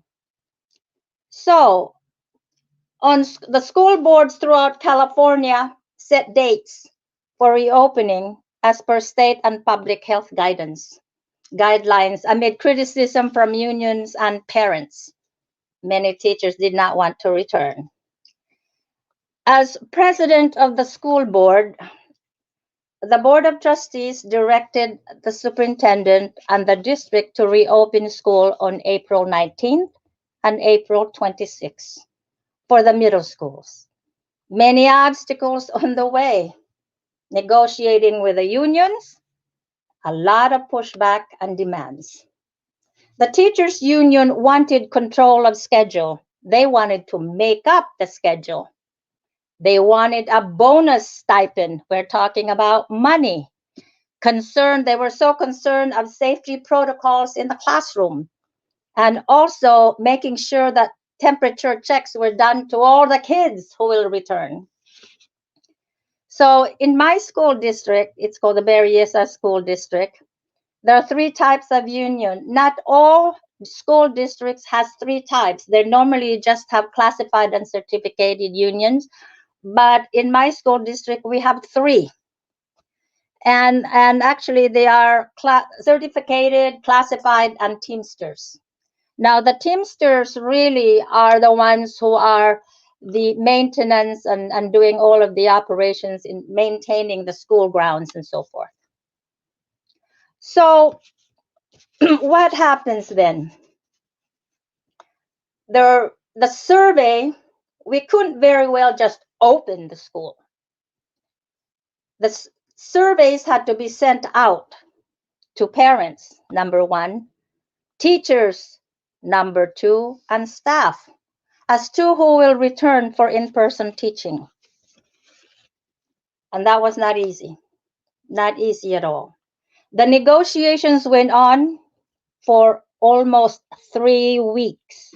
This is in my school district, and it is happening now all over the state of California. 3 weeks as we went back and forth with negotiations. Finally, on April 2nd of last week, our negotiator, district negotiator, had a deal. We had a deal. It was made, and an MOU was signed. So we were very fortunate about that, but it wasn't that easy. Parents who wish for their children to remain in distance learning can do so. But those who chose to do the hybrid model until the end of the school year, they can do that too. Remember now, this is only the last, because we closed school on June 4th, so you're talking only about 6 to 7 weeks of schooling. I would like to elaborate on item 5, which deals with negotiation, because that is what we do as school board members. We do not sit on the table. We direct our negotiating team as to what to do as they face the unions. So this is the situation as of now. The governor of California said that he expects, this is Governor Newsom of California, expects schools in California to reopen, full schedule after June 15. The date he set as a goal to reopen also the state's economy from this pandemic, from this devastating pandemic. Many, if not most, public schools in the state are operating on modified schedules already, welcoming students back on campus only a couple of times a week or for half-day schedules. Our schedules is only for 1 hour a day. And so, and that still was very, very difficult to win the approval of our union. So the part-time schedules, uncertainty about the next few months are leaving many parents confused and frustrated.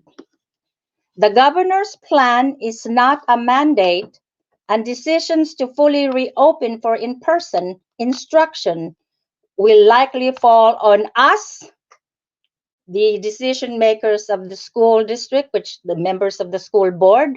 So it's really the counties and local labor negotiations. And that will involve school board members like myself to make that decision. School board officials are elected officials, voted in by the voters in the school district. It is a 4-year term. The main responsibility of the school board is to hire superintendents. provide direction for the school district, and set policies and give final approval to just about everything in the district. That is where I come in and the members of my board, because I am the president of the Board of Trustees this year for my school district of Berryessa in San Jose. School officials are still unsure what the fall will look like. This is what we're doing right now, as we are trying to see how we will open, because the governor wants us to reopen fully 100% when school begins in the fall. A few weeks ago, the governor announced that schools can reopen for in-person learning by April 1. Accompanying that decision are millions of dollars given to school districts to help with the reopening depending on the district's need and number of kids.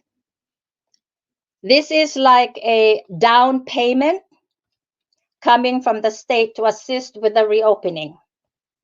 This is, if school districts stick with distance or remote learning, then the district will not get the funding. They will lose it altogether. However, if districts cannot reopen by April 1, then the district will lose a percentage of that money, whatever money that they will be receiving every day that it does not open or provide in-person learning. For example, the district of Berryessa is, for the down payment, the first money that will come from the state, is given $2 million. And the purpose of this $2 million is to help reopen with the schools, provide all the sanitation equipment, ventilation system, that, in other words, upgrade all of these safety protocols. Now, our school board, my school board, directed the district to reopen by April 19, starting with kinder to second grade, and April 26, upper grades to middle schools. Now, our reopening for in particular, the Berryessa, where I am, our reopening is delayed by 10 days. So we lose about $200,000 out of the $2 million that's being sent to us. So we will receive about $1.8 million. Now, the reason for the delay is that the board wanted, our board, all of the boards, that the board wanted to give the district time to fully prepare schedules, survey parents, survey staff, classified and certificated, prepare safety protocols everywhere, and then negotiate with the labor unions. As usual, with negotiations, the money became a critical issue. And the reason why this is a critical issue is because they want to be paid when they return. For those teachers who chose to return, they want to be paid. And they're calling the shots as to how much we need to give them. But this particular compensation, it's a one-time compensation for those teachers wanting to return for in-person learning, with a hope that more teachers would be enticed to return. Now, I just want to clarify that right now we are in the orange tier, as most of Northern California is. We are in the orange tier, and the governor just announced 2 days ago that we could be in the yellow tier, or we might even skip yellow tier and go to the green tier, which is 100% in person. And also with that, the vaccination of all of our, the majority of our education sector has been vaccinated, because that has been mandated, but not only by the President of the United States, but also our governor. So, in other words, the teachers want to return, but they are still reluctant to do so, because there are others that are living with their elderly parents. There are others that have existing conditions. Those we understand. I truly understand that. But there are those also where teachers are not wanting to return until or unless they get compensation, which is in this case a one-time compensation. And we did. So at present, the district is reviewing, and we have a board meeting, which is a formal where everybody can Zoom in. And we are going to review the results of the survey, how many teachers are going to be in person, and we will finalize the schedule. Now, one of the things that the demand coming from the union themselves, especially the teachers union, is they wanted to control the master schedule. And that's a huge no-no. Unions does not have that right at all. It is the district's right to make schedules, assign teachers, and all approved by the Board of Trustees. So, but finally, at least, we're very happy about that we reach an agreement. But again, this is all fluid. When the governor comes on, he says other stuff again. But for sure, we have to reopen. And that's our goal in the Berryessa. Our goal in all of our school districts is really to reopen fully when fall comes. And so at present, we are going to review it. We're going to finalize the schedule and to see if we can, if it's all good and clear. And we will make that final decision on Tuesday when we have our board meeting again. Okay. Now, this is just a note that the pandemic is really causing a toll on our administration and our teachers. And it is actually driving superintendents and principals to quit early. And then in addition to that, you got 40% of principals. This is a research done by the University of Pennsylvania. And 40% of principals said that the pandemic conditions really prompting them to leave their jobs sooner than they had previously planned. So, and then you've got the teachers and the classified are thinking of doing the same. Actually, now many school districts are experiencing how many people will retire. You know, how many people retired, either classified and that is happening now in our school district alone. I think right now we need at least 7 to, I think, 10 teachers, if I'm not mistaken, to hire when we start. And that's still unclear also because we really do not know how many will return. Now, these experiences in those chaotic days as the coronavirus swept across the country, the preparation for the school year are really causing a toll on the health of our education teachers and the education sector per se. So that's what I'm going to share with you. Decisions are never easy. We cannot make everybody happy. And there are those parents, we're talking about the survey was 60-40, and this is in our district. In our district, there are 13 schools, 10 elementary and 3 middle schools. And 60% of the parents would like to remain in distance learning until we end the school year on June 4th. And 40% of them would like to have some kind of in-person learning that would include hybrid model and so forth. And then within that 40%, you have parents in there that want to return 100% 5 days a week. And so we are just praying in a way that when we close the school year, that all of these things will be resolved.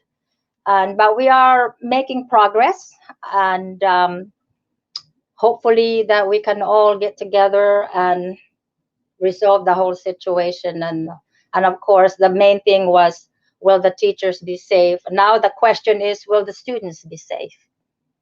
And because their parents don't want them to return because they would be very vulnerable to others. And so that was the huge question. But we are moving in that direction for our school district. And it's not only in our school district, it's everywhere, not only in the state, but the whole country. So if you have any question, perhaps you can do that after Honey does her own presentation, where she is the assistant principal. And at the same time, She is the one assigning these teachers to return, assigning them to different teachers who, different students who will return. And it's not going to be 100% again, like I mentioned. I'm sure it's the same thing. So I thank you very much for listening. And Honey, you are on, dear. All right. Maraming salamat sa first part po ng ating talk. Maraming salamat to Honorable Thelma Boa. But now, let's get some more insight about school administration in a digital age and a pandemic. Here is our third speaker for today. So our third speaker was born in Las Piñas, Metro Manila, Philippines, to parents from Bangkalan and Bacolod City. She attended UC Santa Barbara and earned her bachelor's degree in political science and international relations with a minor in Asian American studies. She continued to be involved in the Filipino community to UCSB's Kapatirang Filipino organization. In 2001, upon graduation, she found herself back home in Stockton, attending the University of the Pacific, earning her Master's of Education in Curriculum and Instruction. She was awarded the UOP Single Subject Credential Student of the Year upon graduation. She was recruited by East Side Union High School District in April 2002. In July 2002, her employment was finalized when she was placed at W.T. Oberfeld High School. After her first year in teaching, she earned Stockton's Phi Delta Kappa's New Teacher of the Year award. Until 2014, Honey served as social studies teacher, department chair, and Puente program co-coordinator. While in 2012 to 2018, Honey served the district as subject area coordinator for social studies. And in 2018 as well, Honey was selected to be Piedmont Hills High School's Associate Principal of Administration. Then in 2009, as Evergreen Valley High School's Associate Principal of Educational Development. So ladies and gentlemen, another warm round of applause to Mom Honey Dawn Buwan. Thank you so much, Jerwin, and moderators. And I'd like to thank Dr. Bibi and Mrs. Thelma Boak for inviting me to join them in this talk today. And it's really nice, in a sense, to be coming home, right? And speaking with our fellow educators in the Philippines. And I wish to go home someday in the near future, preferably right after COVID is done. So today I wanted to speak with you guys about how we survived the pandemic by leading with heart and also with the assistance of technology. And I start with heart because this has been like a really extremely challenging time for all of us, and especially in our world of education. And without leading with heart and really listening, I don't think we could have survived at all, no matter how much technology tools we can throw our way. So I just want to give you a little bit of welcome to my school, Evergreen Valley High School. There she is. Hopefully you could see it there. And that's a very beautiful picture of sunset on our campus. We are located in East San Jose as part of one of the 16 schools in Eastside Union High School District. I've been with the district since 2002, so I've in a sense grown up in our district's world. And I just want to share with you our distance learning bell schedule so you could see and visualize what our learning structure looks like.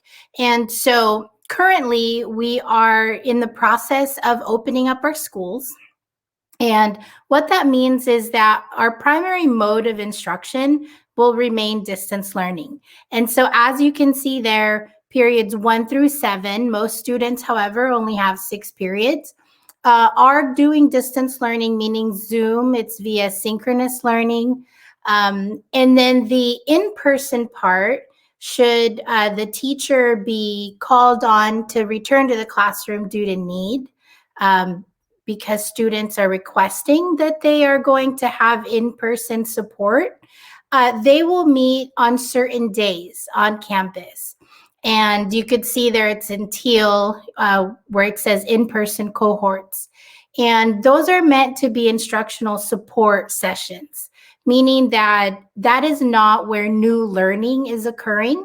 It is where the teachers are providing support to the students. So it's the students who, for us in Nahara High School, are maybe our special education students who need more support, our English learner students who need more support, our students with on a 504 plan, meaning they have a temporary disability, or they are students who are earning D's or F's or struggling in class. And so it is really geared for those students, for the teachers to be able to truly help them with trying to be successful in the classroom. And I want to share the word equity with you, because really throughout this entire pandemic, it has been a push to be truly equity focused, meaning are we reaching out and are we doing extra for the students who really need our help, for the ones who are seeking out maybe publicly and out loud in our Zoom sessions, the ones who we could see because they're not turning in their assignments or not doing well on their assessments. Those are the students who we could see. And then maybe the students are not quite ready to share their struggles, but as teachers and as administrators, we could see their cries for help. And so we are reaching out to those kids and providing that extra support. So some teachers are gearing their in-person cohorts for primarily a socio-emotional connection hour, where really it's just to have the kids in and see someone in real life, right? Face to face. And then some teachers are identifying that, there's a group of students that really need my one-to-one support, my academic support. And so we're going to be tutoring during that hour, or I'm going to be reteaching certain concepts during that hour. And so that's what our reopening looks like. I know Mrs. Thelma Boak talked about the reopening at Berryessa Unified School District, which is actually just up the road from us. It's one of our neighboring school districts. And so this is what it looks like for us. And so not all of our teachers are going to be returning or providing that in-person support. But I want to say, based on the list that actually just came out today, about half of our teachers will be coming back and providing that in-person support. And we are a school of about 3,000 students, 3,000 9th through 12th graders. And about 500 of our students have requested to come back in person for some kind of in-person support. And so we'll be ready and waiting for them to do that. And that day, that exciting day actually is April 19th. I'm so excited to see at least 500 of our kids on campus for at least an hour, a few hours a day. So let's talk about the heart piece and how we survived this pandemic. And I want to share this quote with you. I actually don't know who wrote it, but it really touched on really what it means by leading with heart and listening. So people yearn to be truly heard, to be received.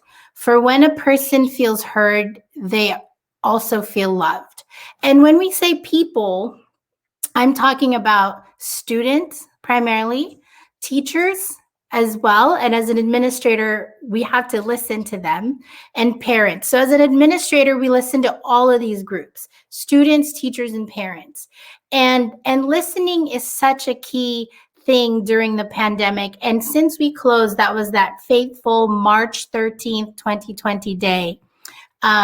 people have been really needing someone to listen to them, not listen to do something about it, but listen to help them feel validated, help them feel loved, and help them and just empathize with them, really.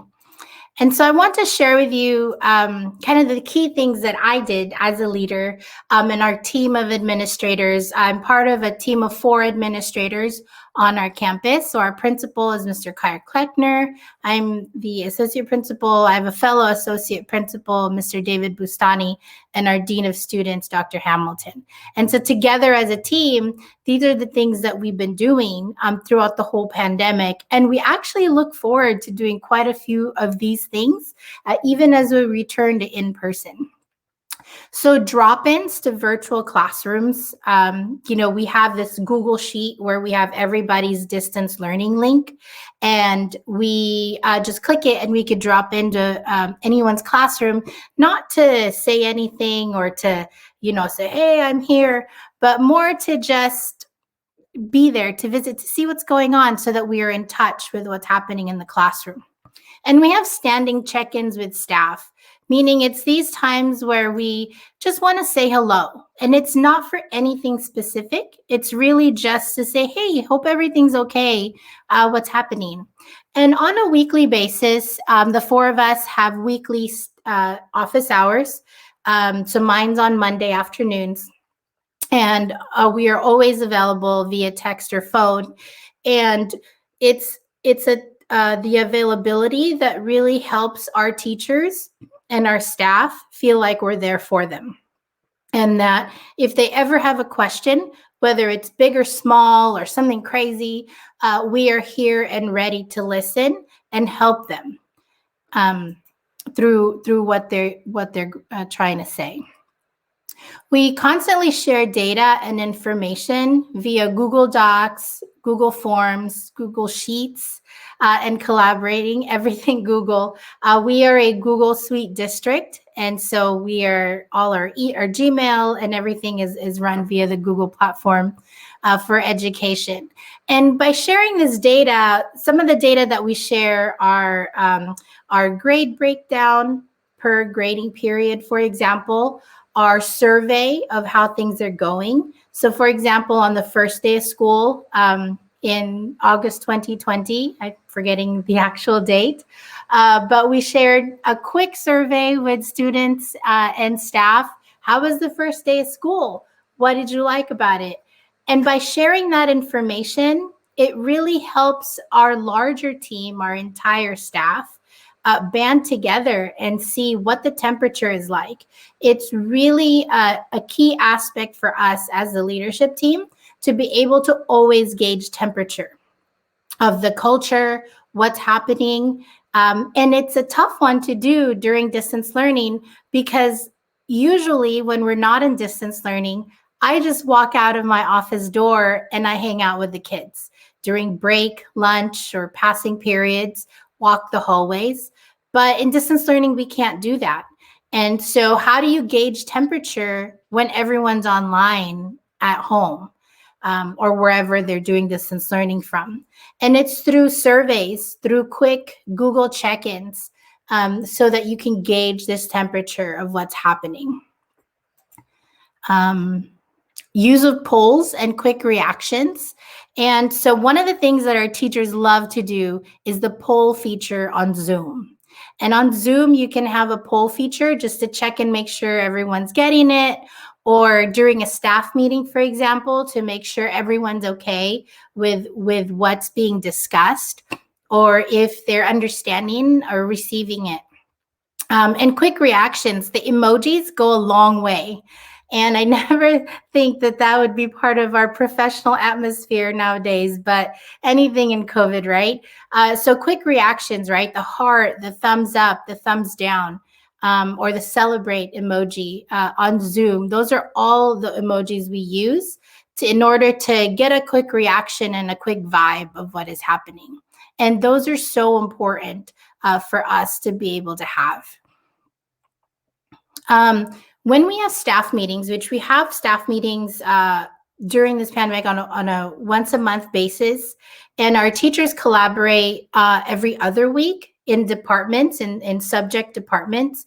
And then they also collaborate in what we call PLCs, professional learning communities, where it's maybe just the US history teachers, for example, or just the math 3 teachers, or a special PLC for our computer science pathway teachers.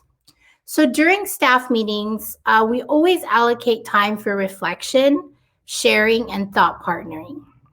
And the key thing for that is because oftentimes, and I know this, I'm talking at you right now for about a half an hour or so, and not allowing you time to reflect, share, or thought partner.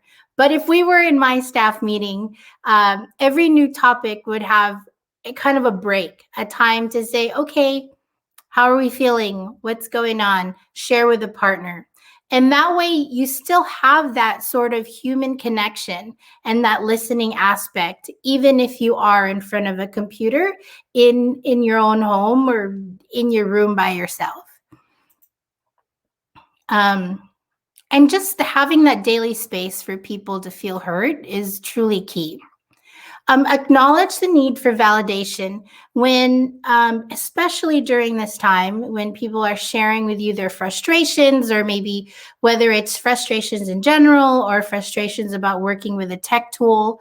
Acknowledge that sometimes people just need to be heard, and not that you're trying to solve their issue, but just saying it's okay. I'm with you. I'm there, and we'll work through it together. And that right there could go a long way. Practicing active listening and sharing encouragement.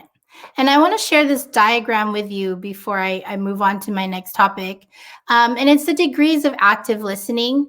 When someone's talking to you and you're listening to them, when they take a breath or a break, repeating the message, paraphrasing, kind of using the exact same words that they say. That way you're hearing and validating them, paraphrasing similar words and phrases, and reflecting on just what they're saying and engaging in that conversation with them.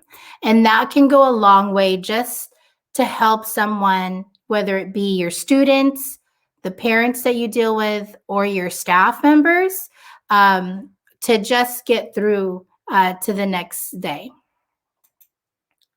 And so one thing that we like to do as our staff is every staff meeting, or every time we get together virtually, we do some kind of game. This one in particular is a game that we did. It's sharing jokes and kind of doing these challenges. And that way you're continuing to build community, even if everybody is not at school. And that right there is super important, so that people feel loved, people feel welcomed, people feel accepted. And that's not just important for your staff, but really, really important for your students, having these types of moments with them. Okay, so switching kind of into the tech tools part of my talk, and how as an associate principal have I helped teachers identify or use or grow their capacity in tech tools. And so first and foremost, I want to share this quote with you. It's that each student brings their own particular brand of genius. That right there, or something to that effect, has to be something that as teachers and educational leaders, we have to 100% believe. We have to 100% believe that every single kid we have in our actual classroom, virtual classroom, school, or what have you, are geniuses, are truly capable of learning, and are going to be successful no matter what. And if we believe that 100%, with no, barriers and no filter, then the tools will really help us push them to the next level. And so when you're choosing your tech tool, and I don't really know how many teachers or administrators are in this talk, But when you're choosing your tech tool, please analyze the time invested on the tech tool. All tech tools are amazing and they all do all different kinds of things. But is the time spent, is it spent learning the use of the tool or learning the content and skill, right? How much time does it take for the kid to use the tool to learn it, right? Where do I click? Where do I go? How do I save? That sort of thing, versus using the tool to enhance their learning. Not all tech tools are created equal, and tech tools allow for that diverse learning experience. So please leverage that. When you're in, for us, our standard classroom size is about 30 to 32. And so not all 30 to 32 students will like the same tech tool or find it easy to use. And so leverage each kid's, diversity and each kid's need, and be able to use different tech tools with them, as long as you're comfortable as a teacher, right? Because you still have to lead them through it. And where do you start, right? There's a million tech tools out there. As educators, I recommend that you start with your comfort level +1. So, if you're comfortable with Google Docs, would you be comfortable in learning how to make those into HyperDocs, right? So that it's a learning map for your student. And I want to really emphasize quality versus quantity. It's not about how many tech tools you use in your digital classroom. It's about the quality of the tech tools that you use in your digital classroom. Is it doing what you want it to do? You don't need 30 different cool tools. You just, which ones are really going to give you that bang for your buck, or free, because that's the best kind of tech tool, right? Not the ones that charge. Okay. So I just want to share with you some examples of my favorite ones that I've seen being used by my teachers, and stuff that I've used when I was in the classroom also, which was really neat. So one thing is the power of YouTube playlists. YouTube is easily accessible for almost every person, I believe. And kids know how to use YouTube, right? And access playlists and stuff. And so this is actually a screenshot of a playlist of one of our chemistry teachers at Evergreen Valley High School. And so it's a library of curated information for your kids. It's a one-stop shop. One-stop shops for kids are the best because you can just tell them to go to one place and they don't have to go to 5 different places. And you can upload your lectures recorded from your Zoom or Screencastify or whatever recording tools you have. Recently, I was made aware of loom.com, which is really easy to use. It's a different version of Screencastify. And it's an easy reference space for your students and staff. So I don't know if you could see with the picture that I have on the screen, but Mr. Walls has it broken down by units. And within units, there are videos in there embedded. And then there's descriptions in there as well. So what he does with this playlist is he keeps it up. This is all his entire chemistry curriculum, and adds it as they do it. So it's not all loaded all at once. And then it's linked off of his Google Classroom so that the Google Classroom is linked to the YouTube playlist so the kids can find it really easily. Access, the ease of access is truly important for the kids so that it's not a stumbling block or a border for them to access the learning, but rather it helps them organize their thoughts and make it very easy for them to find.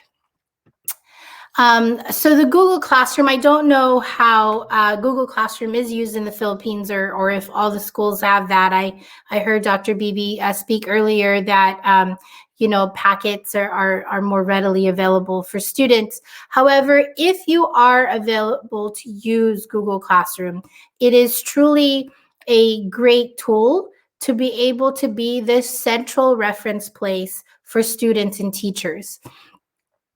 It helps you organize your curriculum, your instruction, and communication for students. Think about it like when you post an assignment, and then kids can post questions or answers right down below. It's kind of like an interface of Facebook mixed with your teaching, and they can turn in assignments all in one place. And then you can grade it all in one place via your Google Drive. And so it's this amazing tool that's a one-stop shop for kids that really makes it easy for them to access. And just a few other tools. This is a screenshot of a Jamboard that we recently used for a staff meeting. These are just a few, and I hope the moderators put in my slide link so that you guys can have it and you can click these links that's available on there. But unruler.com, it's not unruly, it's unruler.com, is actually this great tool. It does have a cost, unfortunately, but there is a free trial. It's this great tool that it's like project management, but for students. So when students are doing a project, they actually can post their progress and have their classmates interact with them and evaluate and provide feedback for their progress. And you, of course, as the teacher. Jamboard, that's the screenshot that's there. It's just a great, when I was teaching, I used to do chart talks where the kids, you know, I would put up a quote or a reading and the kids would walk around the room and write down their questions or their ideas and we would talk about it. This is kind of the same premise except virtual. Mentimeter is similar to Jamboard, but it helps you create polls and certain questions. So it's a little bit a step above. So just some sharing of some of the things that I think are really neat tools that are easily accessible for kids that does not require them any special skill to access. And that way the focus of the doing is really on the learning and building the skill that you want them to build. And so one last thing that I do want to talk about and leave you with is the 5 questions to ask yourself when choosing your tech tools. And when I'm working with teachers, whether in small groups or individually, we always center our thought and our discussion about tech tools around this question. First question, do I, the teacher, know how to use it, or is it comfortable for me to learn? Right? If you're fumbling with it as, just gauge your tech capacity, right? But if you're having so many barriers, imagine what barriers your kids would have, right? And so if you're having those barriers, when you leave them alone to engage with a tech tool, imagine what would they be going through. Question 2, how does or will this tech tool enhance the learning of content or simplify the learning journey of my students, right? It's that question of how much time will they spend actually learning how to use the tool, or are they going to use the tool to help engage them more in the learning? Question 3, will my students spend more time figuring out the tool, or will they spend it engaging in the learning or practicing the skill, right? And that's really a great question to ask and really be able to answer. Number 4, is the tech tool user-friendly and easy to access? Please don't use tech tools that require students to have a subscription that they have to pay or that they need a free trial for, right? So really see, is it easily accessible for the kids? And are you going to use this tech tool on a regular basis? If it's a one and done deal, it has to be really amazing for it to be a one and done tech tool for your class. So I encourage you to find tech tools that you can use on a regular basis. That way the kids are comfortable with it and they don't spend much time trying to figure out how to use it or where to click. Okay, so that is my presentation. And I want to thank you for spending some time with me and inviting me into your space. I want to be open for questions. And so moderators, there might be questions in the chat or what have you. I'd be more than happy to answer those for the teachers.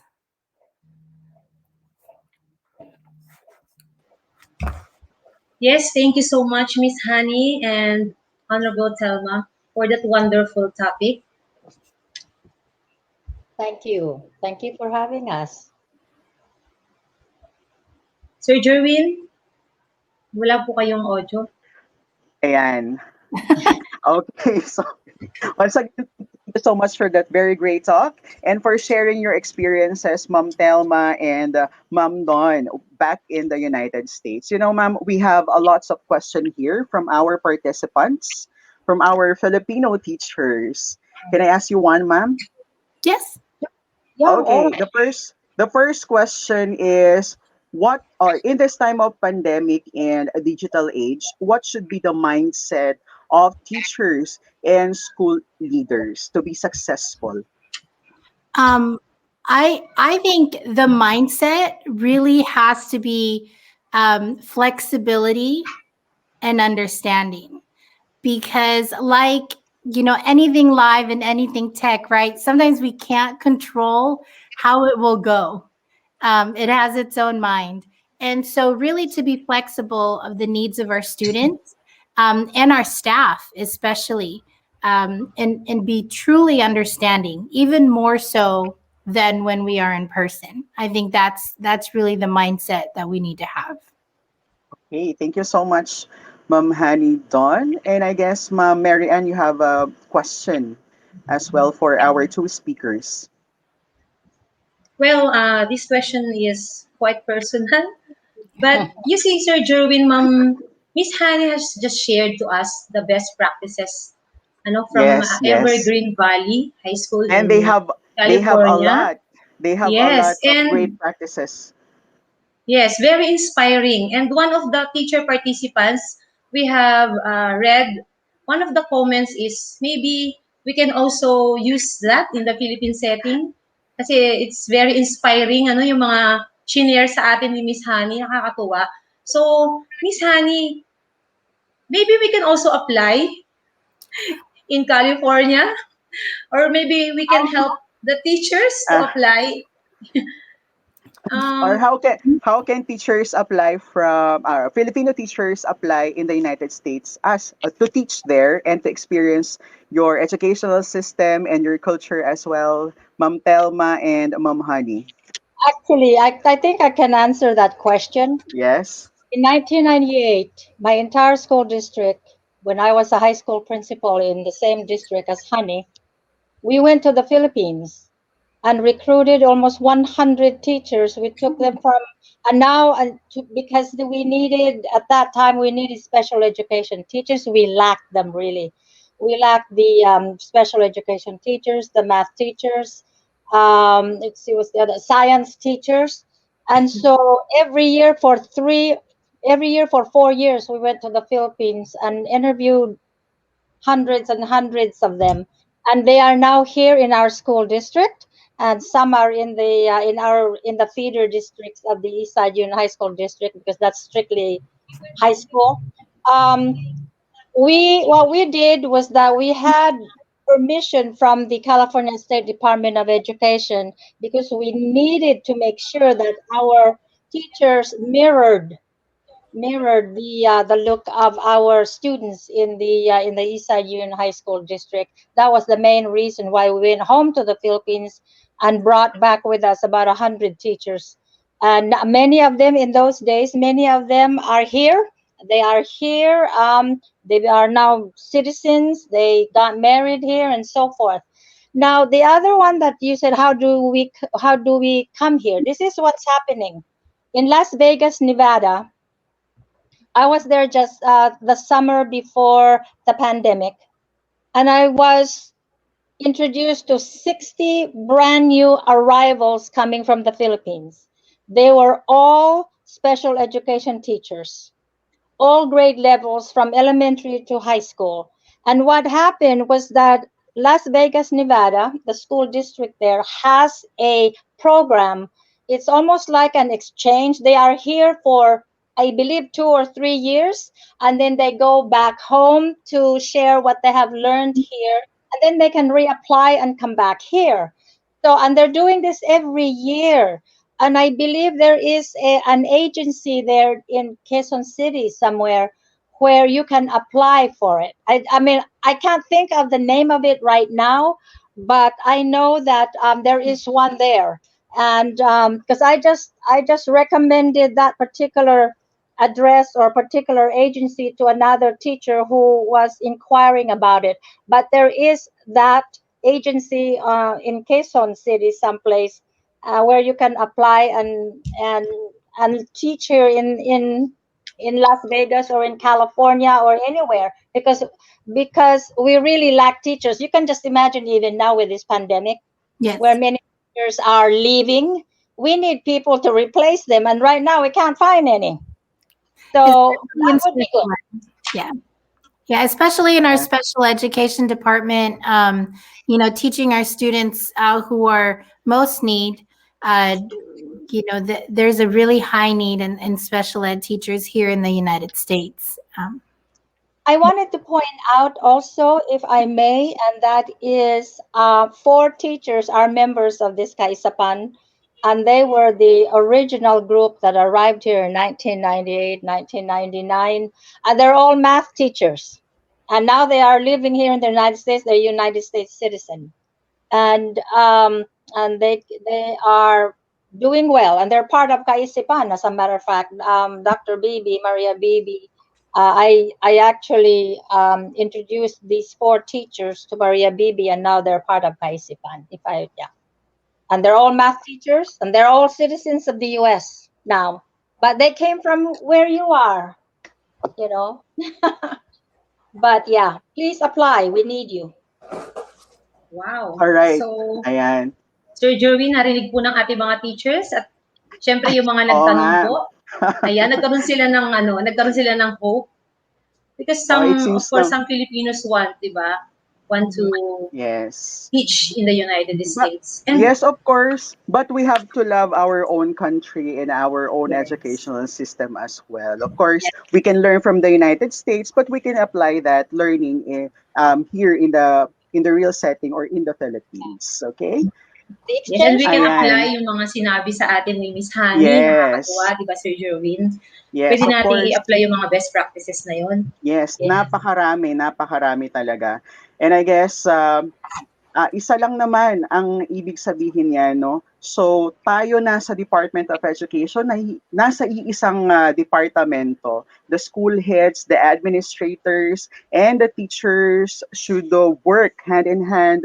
Magtulungan tayo to uplift the educational system, lalong-lalo na sa panahon ng pandemic and this digital age. Tama ba ako, partner? Yes, partner. At syempre, meron po tayong question na nakapost ngayon sa ating screen. Okay. Miss Yes, Honey ma'am. and Miss Telma, this is the question from Ma'am Danalyn Gabriel Arabis. Will you be available every time to assist us in our search for effective education? Sure, I'm available. Yes. Actually, Maria, Dr. Bibi has all of my information, and I'll put it on the chat as well. And I put my email address on the slideshow. Feel free to email me anytime. And I'll be happy to thought partner and share resources with you, whatever we can, so that we can promote learning in the Philippines and really raise the capacity of education there. Oh, wow. Thank you so much po. Ma'am Danalyn, we hope they answered your question. They are very much available. All right. So, do we have more questions? So, I think we're done. So, once again, I thank so much to our 2 great speakers, Honorable Telma Boac, and of course, Ma'am Honey Dawn Gobuan. Hope to see you soon and hope to be working with you soon. Thank you so much for having us. Thank you so much. Thank you. Magandang buhay po. Thank you. Bye. Very nice. Thank you. Thank you. It was an honor. All right. Yan, partner. Yes, partner. Napaka-dami natin natutunan from that session. And I really believe that we teachers should uplift and upskill or matuto tayo ng mga panibagong skills in order for us to be equipped no with the new abilities and knowledge para sa pagharap natin sa mga future battles natin dito sa ating edukasyon. Yes, partner. And grabe na-touch ako dun ano, 'di ba? Doon sa impact ng topic Yes. ni Miss Honey, especially yung listening with the heart. Kasi napaka-importante niyan. Kahit Yes. teacher ka or educational leader, school administrator, it's very important na makinig, 'di ba? Tama At ka dyan, marinig. ma'am. Tama ka dyan. Yan ang kailangan natin mga panahon na ito. Kaya nga ng sabi ni Ma'am Jocelyn Valencia, from Limay Senior High School, it proved what a little or affection can do. I like that. Or smiling maybe. Celebratory sticker thing really proves that passion for students is especially this time of tamang ayan ma'am, correct. Ayan. And syempre, Curious Sir ako. Jerwin, Sir Jerwin, nasa digital Yes, age ma'am. tayo. Meron tayong mga, kagaya ng sabi ni Miss Honey, yung mga tech tools. Ayan, gamitin natin siya. Basta nandun tayo, sumusunod tayo dun sa questions kanina, di ba? Guided tayo ng mga questions na yun Yes. para mas maging effective. Ikaw ba, Sir Jerwin, gumagamit ka ba ng mga tech tools? Correct ka dyan, ma'am. Yes, of course. Ina-apply natin yan sa ating everyday teaching. Kaya lang, syempre, may mga limitations tayo. Marami namang mga tech tools na libre, free gamitin, at kayang-kayang manipulate ng ating mga students as well as yung mga teachers natin na hindi masyadong tech. Ayan. Yes. So, And I syempre, guess, sir, dito sa Bataan and Balanga City, marami ding mga kasamahan natin ang magagaling talaga in terms of digital teaching, di ba? Sir, marami tayong kakilala, especially yes. LRMDS na bahagi din tayo niyan. Yes. And for sure, marami pa dyan na hindi lang natin na-discover pero still magagaling at mahuhusay sa paggamit ng mga tech tools na iyan. So I hope, ayan, kinabukan natin ng mabuti for the future of our students and sa sarili na rin natin. Okay. Yes. And sir, if meron pa po silang mga queries or questions, sabi naman ng ating mga speakers, di ba, they are very much available. So, binigay po nila yung kanilang email para anytime pwede po natin silang contact. So, ayan. Tama ka dyan, Ma'am Mary. And so I guess we should continue and proceed with our next topic this morning. Ma'am Mary and Ann, with syempre, the honors. Sir Jerwin, merong bumati kanina, si Ma'am Robilyn. Sabi niya, thank you, Babstea. Ayan, Ma'am Robilyn Higit. Thank you, Babstea. Ang huhusay po ng speakers. Tunay po, ma'am. Talaga naman Yes. pong napakahuhusay. It's worth the wait, Ma'am Mary Ann. Di ba? Pero still, eto tayo, napakahuhusay ng ating mga speakers for today. And for sure, marami tayong learnings na mababaon. Yes, sir. Sir, we are more than lucky, di ba? We are very blessed. At syempre, yan po ay dahil na rin sa napakagaling naming organizer, Sir Wax Benson, na siya po talagang nanguna para sa katuparan ng international webinar na to. Siya po Ayan, yung syempre. nagbigay sa atin ng magagaling na speakers. Tama. Siyempre katulong ang Babstea as well as ang mga mahuhusay at masisipag nating mga district presidents sa buong Bataan. Congratulations in advance and maraming salamat. Batiin ko lang, ma'am, papabati from Samal North Elementary School, si Sir JP. Hello, thank you so much for watching. Ayan. Sir, nagpapabati din po ang mga teachers ng Magsaysay National High School from Dinalupihan District, headed by their principal, Ma'am Aida Capili. Good morning and mabuhay po sa inyong lahat. Ayan. Siyempre, nagpapabati rin si Ma'am Gigi from Pablo Romana National High School sa Pilar District. And of course, si Ma'am JM. Ayan, Ma'am JM, hello. Miss you so much. Ayan. Participants from Magsaysay National High School. So sa lahat ng hindi pa namin mabati, maybe later po. Magmayroon pa tayong time. Yan. Acknowledge po natin ang ating mga teachers. And syempre, Sir Jerwin, may mga participant din po tayo na school administrators. Yes, So, tama, very ma'am. relevant po yung topic natin kanina para sa kanila. Yes, para sa lahat, administrators or teachers.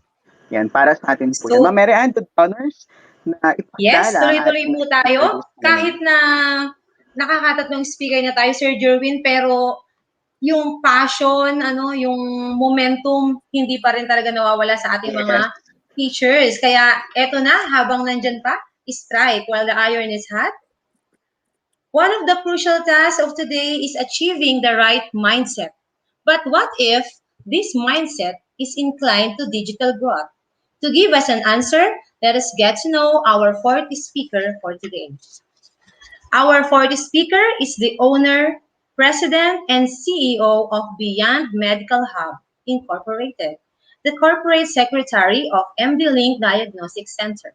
She is presently the Chief Executive Officer of Tarlac Medical Center and the Board Treasurer of Kaisipan Foundation, Incorporated in Florida. Her management style focuses on ensuring operational efficiency and organizational development. Among her noteworthy accomplishments are authoring scientific papers in quality improvement and customer relations. She has won twice in the TQM contest in the Philippine Society for Quality Assurance. A speaker in international conventions and fora, she carries with her more than 2 decades of HR and training expertise. She is an accredited trainer of Krish Danam programs and in-house trainer of Inspire Leadership Consultancy Incorporated, an alumna of the College of the Holy Spirit, where she finished her bachelor's degree in psychology. She also completed her master's in business administration and further graduate studies in Doctor of Philosophy, majoring in educational management and graduating with research and academic excellence awards at the University of Rizal System. Once again, our fourth resource speaker for today, Dr. Maria Victoria Lualhati.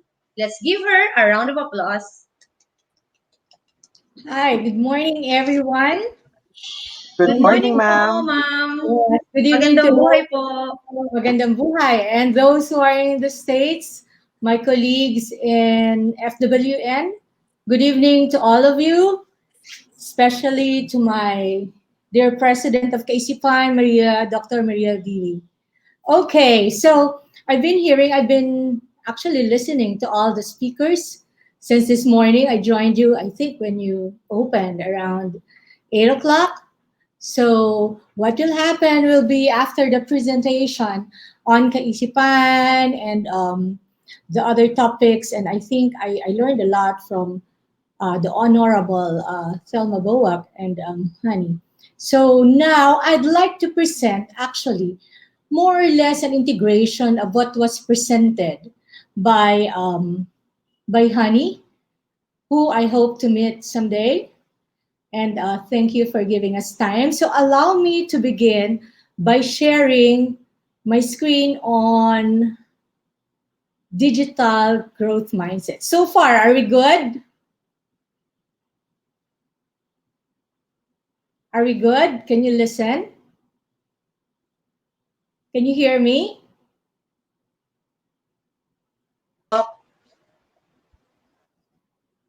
Okay, great. Okay, so let me share my screen.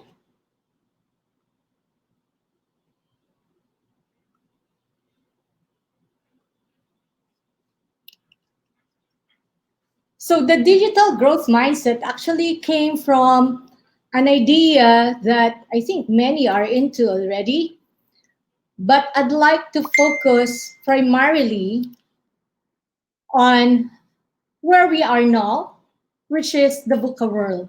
Actually, as early as 1987, there has been a lot of write-ups by Warren Bennis and Bert Nanus on the VUCA world.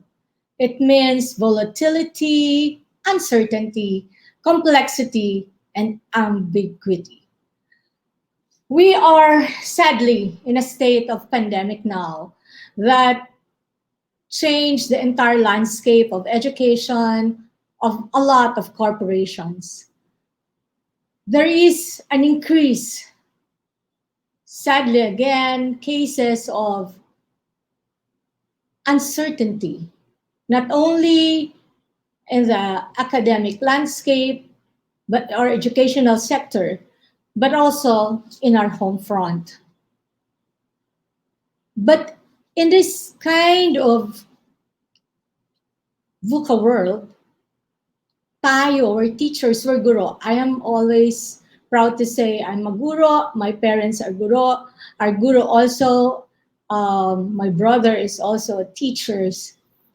Because we are in a VUCA world, we must seek new orientations and take a fresh approach to classroom management. Especially with Filipinos, we like face-to-face. And exactly the problem now, with all the tambays that we have, hindi ba? Sinabi na naka-ECQ, pero we like that. We are a social being that we want to be connected face-to-face. So now we have a bigger problem. So with that, given the culture and the new approach, we are now facing, or we have been facing, the challenge in being in a digital platform. As Hani was mentioning, we need to understand the psychologic and develop emphatic behavior and be more concerned with humans and their needs.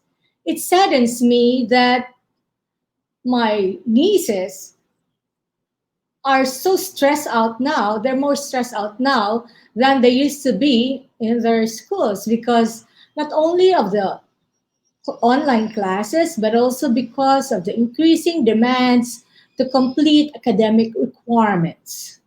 And sometimes I ask, why do we conduct classes even on a Sunday that used to be a day for the students and for the teachers to breathe and be with family? But now it has some schools, some universities here in Manila has chosen to conduct classes even on a Sunday.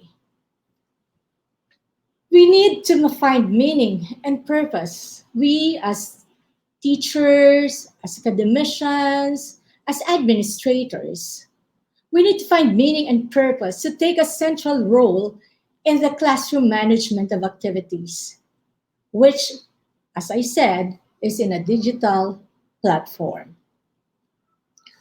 My question is, do we have the passion to pursue what we intend to do initially as administrator, as teachers? Are we still clear on our purpose? Can our organization or is our academic community excited about the digital platform? Or was it like, ano ba to? Mas mahirap, penitensya naman to, a lot of sacrifices. And I tell you, those are valid concerns. But I would always say that when we face those challenges, are we still passionate about achieving what we want to achieve or our purpose for being in the educational sector? Leaders, school leaders, at tayo po, as teachers, we're leaders. We need to be the change agents when going through a digital transformation. As it is, mahirap na para sa mga estudyante, mahirap sa mga teachers, mahirap sa mga administrators. But the more we think that it's mahirap, it lessens our creativity to transcend into something that is more productive. And that is part of what I will be sharing with you today, that growth mindset. Can we drive our employees to radical change? Because in the educational sector, we don't just have teachers, but we have the support staff also, our employees. Are they one with us? And we as part of the educational sector, who is known to be the agents of change, shaping the minds of students, do we engage their heart their mind and soul in the digital transformation process? Are we that leader who can say that I think I can be a change agent and continue to be a positive reinforcement not only to my colleagues in the academic sector, but more so to the students whom we actually serve? Digital leaders must not stray too far from the important tree of humanity, as Annie was saying a while ago. We need to listen to the heart, listen with the heart, and listen intently. But we can only do that if we are clear on our purpose and we are passionate in making sure that we will achieve our purpose no matter whether we are in a VUCA world or we are in the so-called new normal.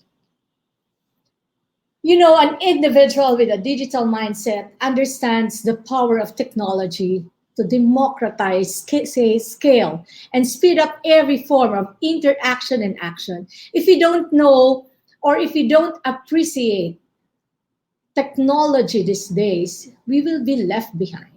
I am operating a hospital. I just took over a hospital in Subic, so medyo magkalapit po tayo. Actually, no, Longga po.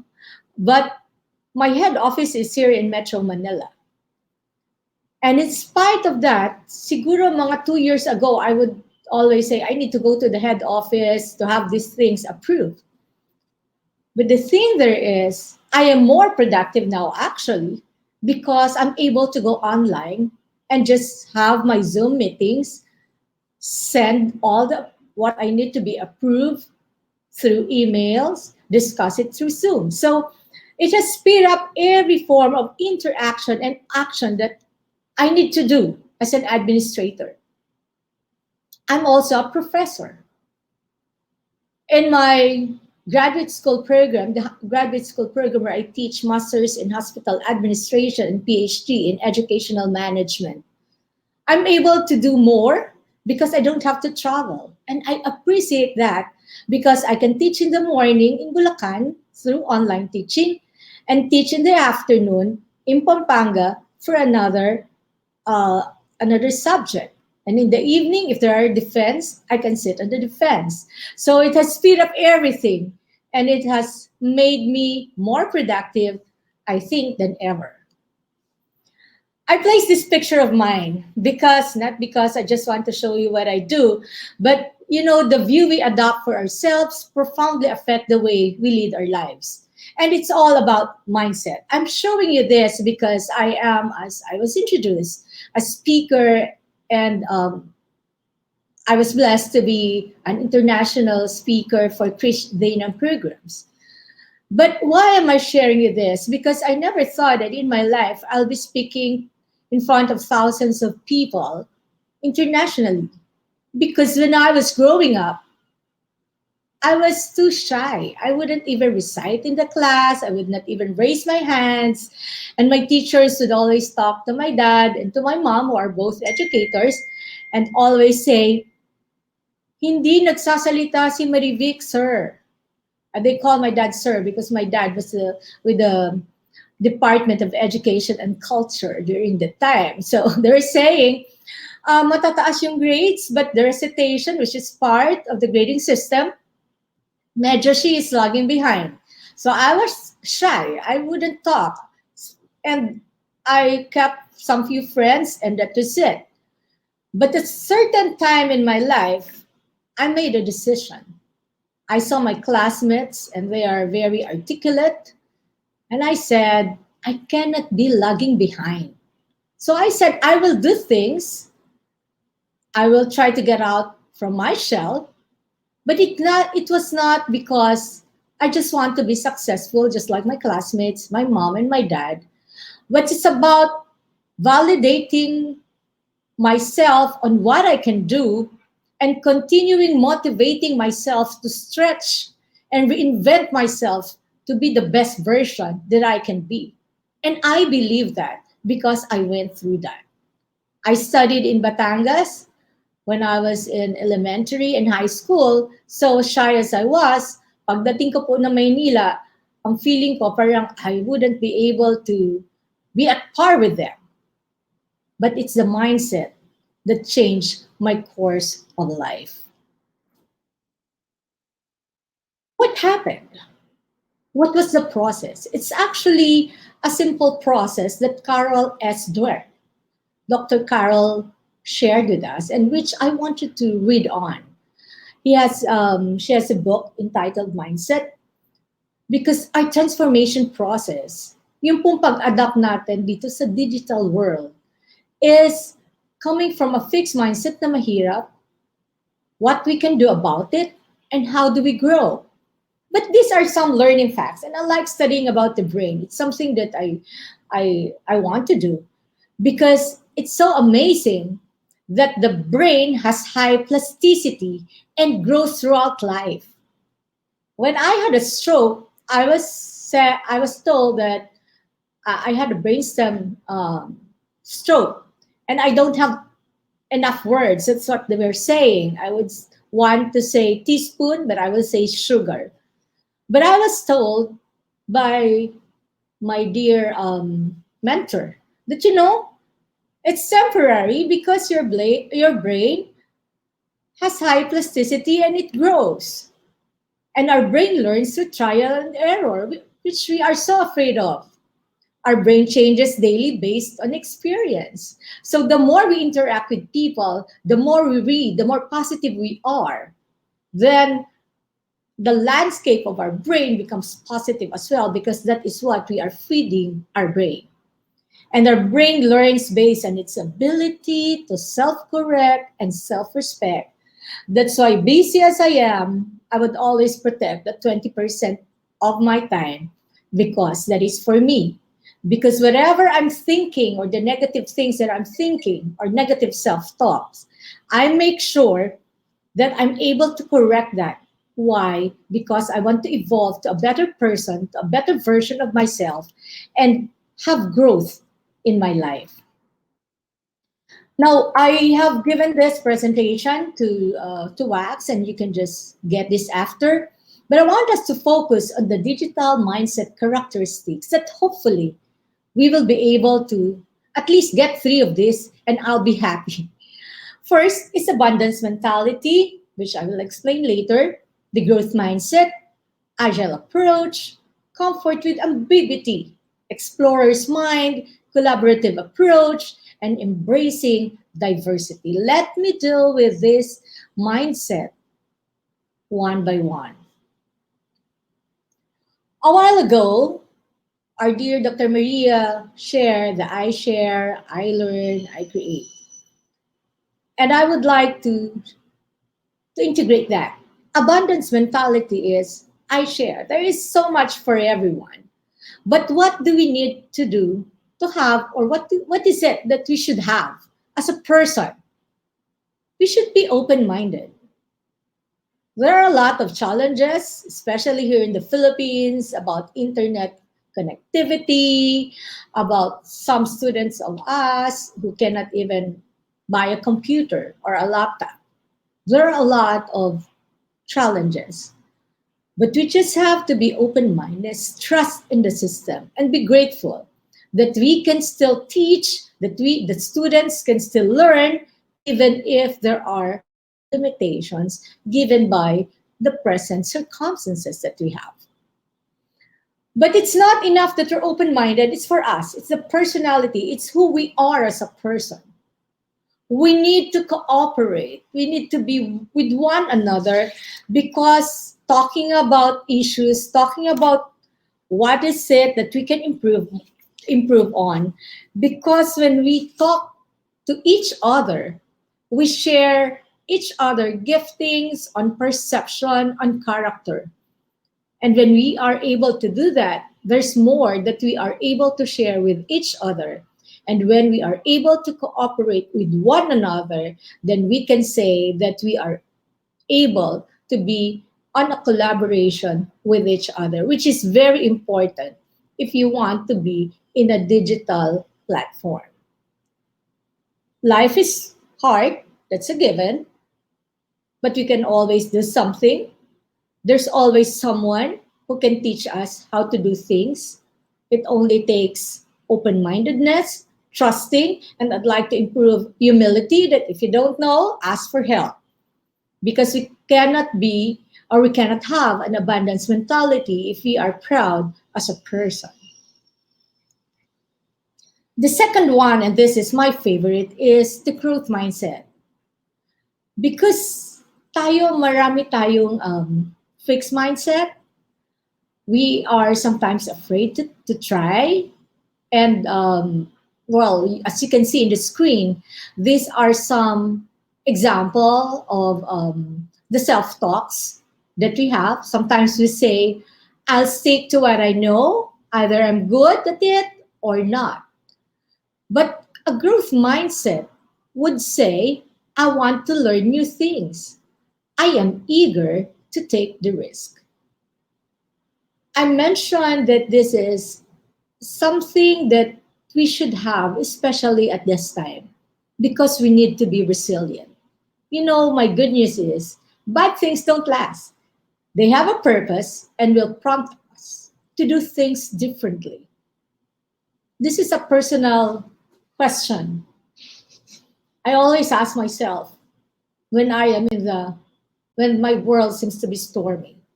So where is my rainbow after the storm? Where is that peace in the eye of the storm? And you know what the answer many times would be?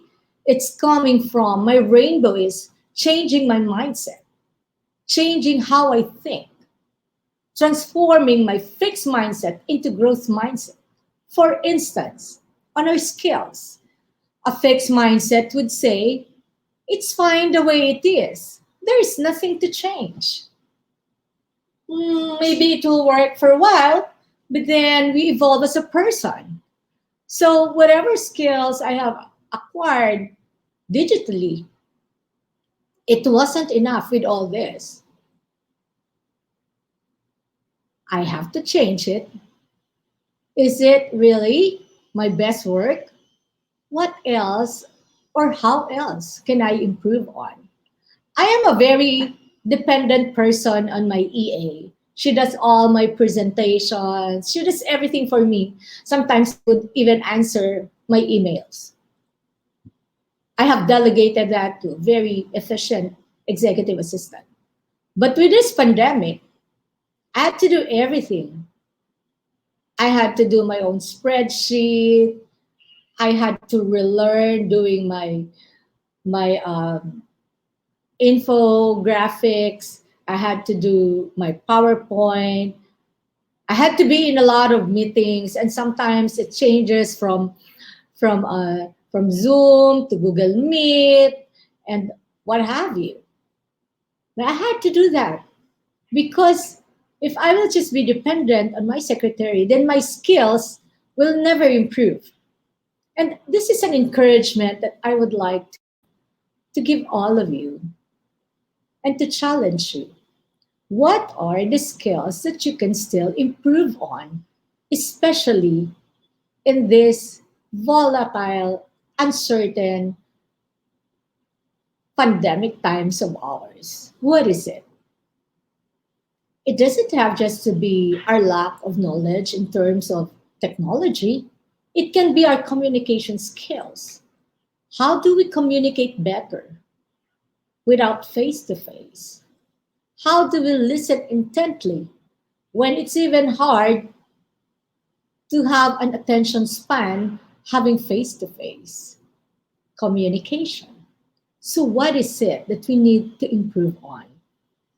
And I tell you, if we have that growth mindset, we will put in more effort, try to look at the setbacks and say, well, those are setbacks, but I can use another strategy. Who are the peers? Who are our talented peers who can we communicate with? Because as we learn with them, we acquire more learning when we share our learnings, our perceptions, and our insights. This is the how, on how to develop a growth mindset. And again, you can look at it later after my presentation. I would always say that developing a growth mindset, whether on a personal note or in this digital world, is acknowledging imperfections. When everybody was doing Zoom, Google Meet, or what have you, I was saying, oh no, this is a problem because I'm so used to face to face. And second, well, internet connection is not necessarily good in my place.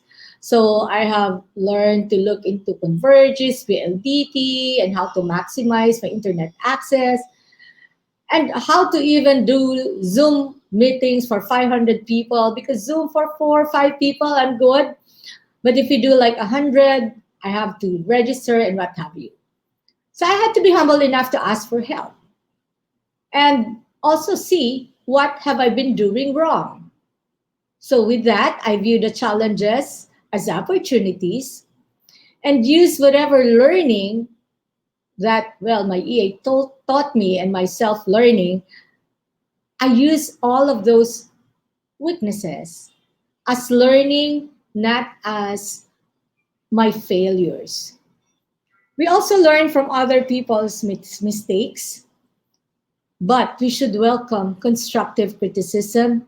We need to cultivate a sense of purpose, celebrate actions, train our brain, catch ourselves. Are we talking about, do we have negative self-talk or do we have positive self-talks? Are these fixed self-talks or positive self-talks? Can I grow from it? But most importantly is keep on creating new goals.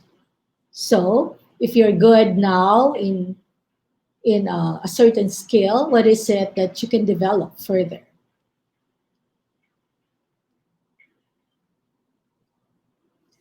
I don't know who among you has been watching Scandal, but I like this. It says if it doesn't work, it doesn't work, but you have to try. Because if you try, if you live and try and it doesn't work out, it's not for you. However, we have a gut. Do you know that our gut is our second brain? Kerry Washington said, my gut tells me everything I need to know. And I like that because we underestimate our gut. You know, our gut level, that's what we're saying, diba? Many times we need to trust our gut level because that's our second brain. You can change the choice you made. All you can do is not let it ruin you. How does it apply to growth mindset? Let's not punish ourselves. We did wrong, so move on. We messed up today in terms of teaching. Nagkamali-mali ako ng mga PowerPoint ko, hindi ko ma-share, or I wasn't able to do my presentation really well. Well, don't punish yourself furthermore. Improve the next time we teach. Even in the growth mindset, you know, failure can be a practical experience, but it does not define you. Because success is the ability to go from one failure to another with no loss of enthusiasm. I have failed a couple of times. Sometimes I would teach in my class.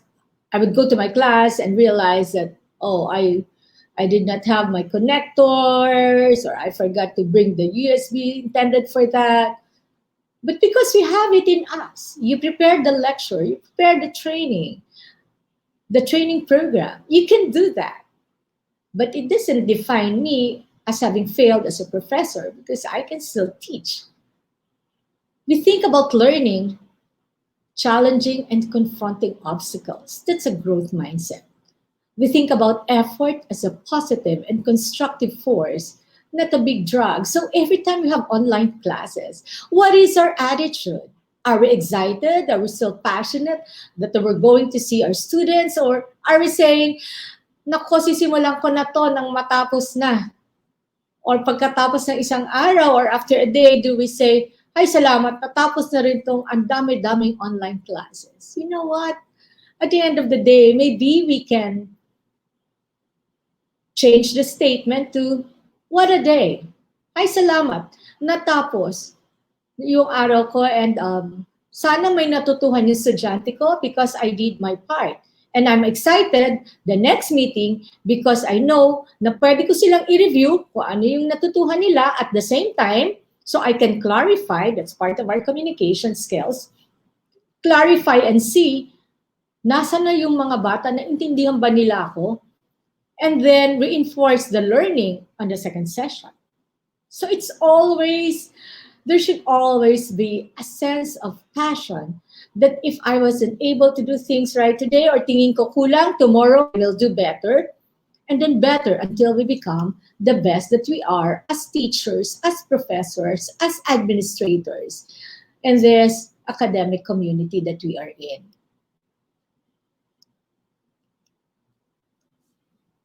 Those with fixed mindset believe that intelligence is static, and that's not true.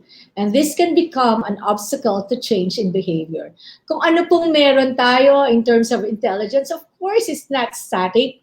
I would always tell my participants in the leadership courses, our leadership quotient can be improved if we improve on our IQ, which we all have, our EQ, our emotional quotient, our spiritual quotient, and our productivity quotient. But most of all, we need to focus on what is it that I need to change or where I should learn so I can become, or what I should learn so that I can become a better teacher, a better professor. I wasn't good in math. I hated math. My mother was a district statistician in Batangas and graduated summa cum laude and major in math. So I would always fall behind. And I said, I won't even try. That's how I was thinking when I was growing up. Until I realized when I became president under Manny Pangilinan, he speaks about numbers. I have no choice. If I want him to talk to me, then I should understand numbers. So late in my 40s, I had to do a crash course on accounting, on financial management. And I said, well, it's not as difficult as I thought it should be. So now I am able to do my my FS, my financial statements, read my profit and loss statements, and even prepare that. So continue to learn, continue to evolve as a person.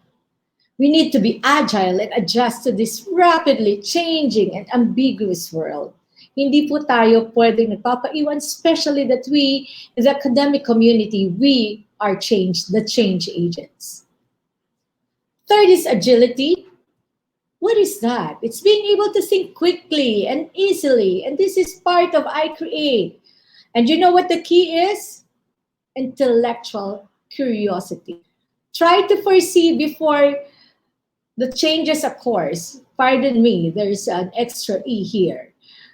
Try to see what is happening in the environment. When I saw all my colleagues, all the presidents under Manny Pangilinan, and they were doing all the spreadsheets, I said, oh, I need to learn this fast. I need to do more. We have to have the environmental assessment skill. And you know what it is? It is being interested with people, being interested with the students, being interested with what is happening, and sometimes even asking, I wonder how the families of my students are doing. That's part of our environmental assessment skill. Because if we can understand where they are, if we can understand where we are, then we can keep pace with what is happening. But as I said, it has to be innate in us. We need to develop that intellectual curiosity of always asking why and how. And I hope that our critical thinking is something that we are trying to develop because, as I said, we should be the one that will trigger our students to think and practice critical thinking.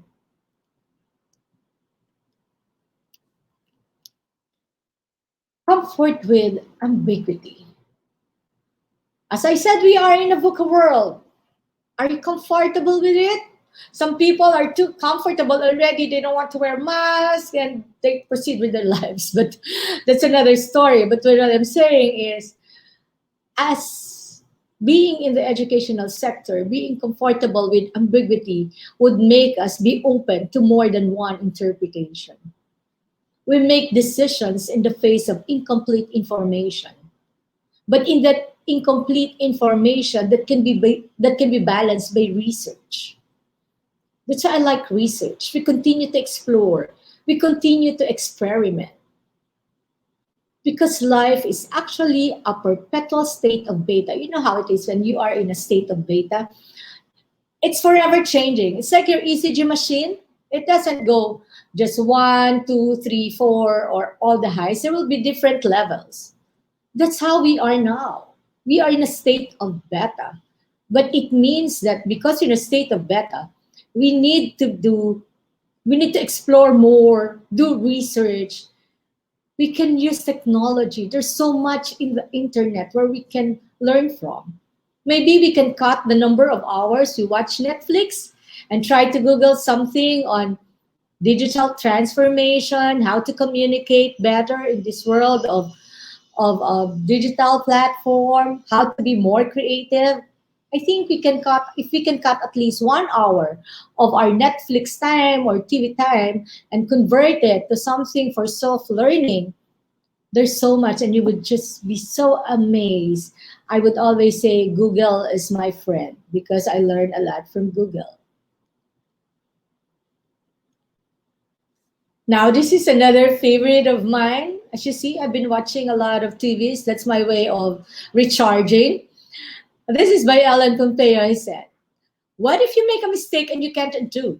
Whatever it is we're afraid of, one thing holds true, that by the time the pain of not doing the thing gets worse than the fear of doing the right thing, it can feel like we're carrying a tumor. So what she is basically saying is, we've made a mistake, we wasted time, hindi tayo marunong, or we are lacking in competence in terms of our digital expertise, teaching abilities. We can always learn from that. And as a personal favorite, we don't actually let our fear keep us quiet. We have a voice, so use it, speak up, raise your hands, shout your answers, make yourself heard. And this is actually what captures what happened to me as I transformed to someone who wouldn't want to recite in class and who was very insecure, that didn't like math, because I have a mother who's very good with math. She chose numbers like anything.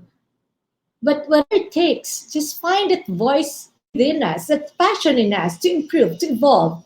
And when we do, we feel the damn silence in this digital world. The fifth characteristics that we have, which is part of, I think, of any mind, is explore.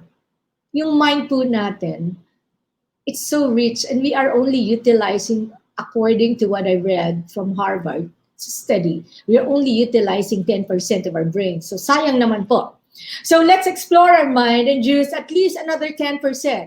How do we do that? We respond beyond the call of duty. You know, when we do more, yung pong, because our minds are in such a way na ito lang yung, parang may box yan, na yun lang yung fino-focus mo kasi that's what you do every day.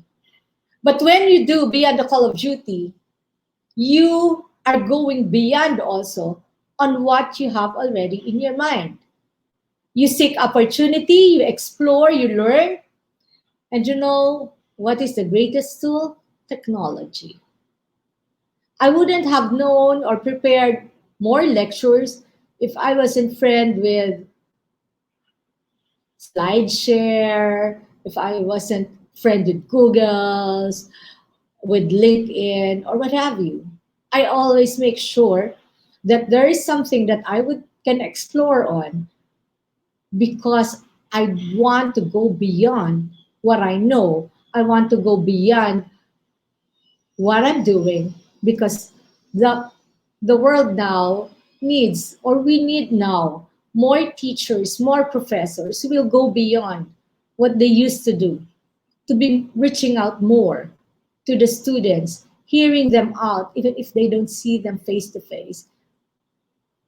We'll listen and we listen well, but we only do that if there's a lot of information among us that you can share with other people, and if there would be a lot of if we have explored a lot of possibilities that would help us as a person. One needs to be agile, adaptive, and vigilant to operate in the digital zone. But I'd like to add to this. If we need to be agile, adaptive, and vigilant, ito po yung would sum up the previous slides. I would like to add up that one needs to be committed to operate in the digital zone. Because when we're committed, no matter how hard it is, no matter what the circumstances are, you will hold on to that, to whatever we're doing, because we want to be the best teacher, the best school administrator that you can be in this digital world or digital zone.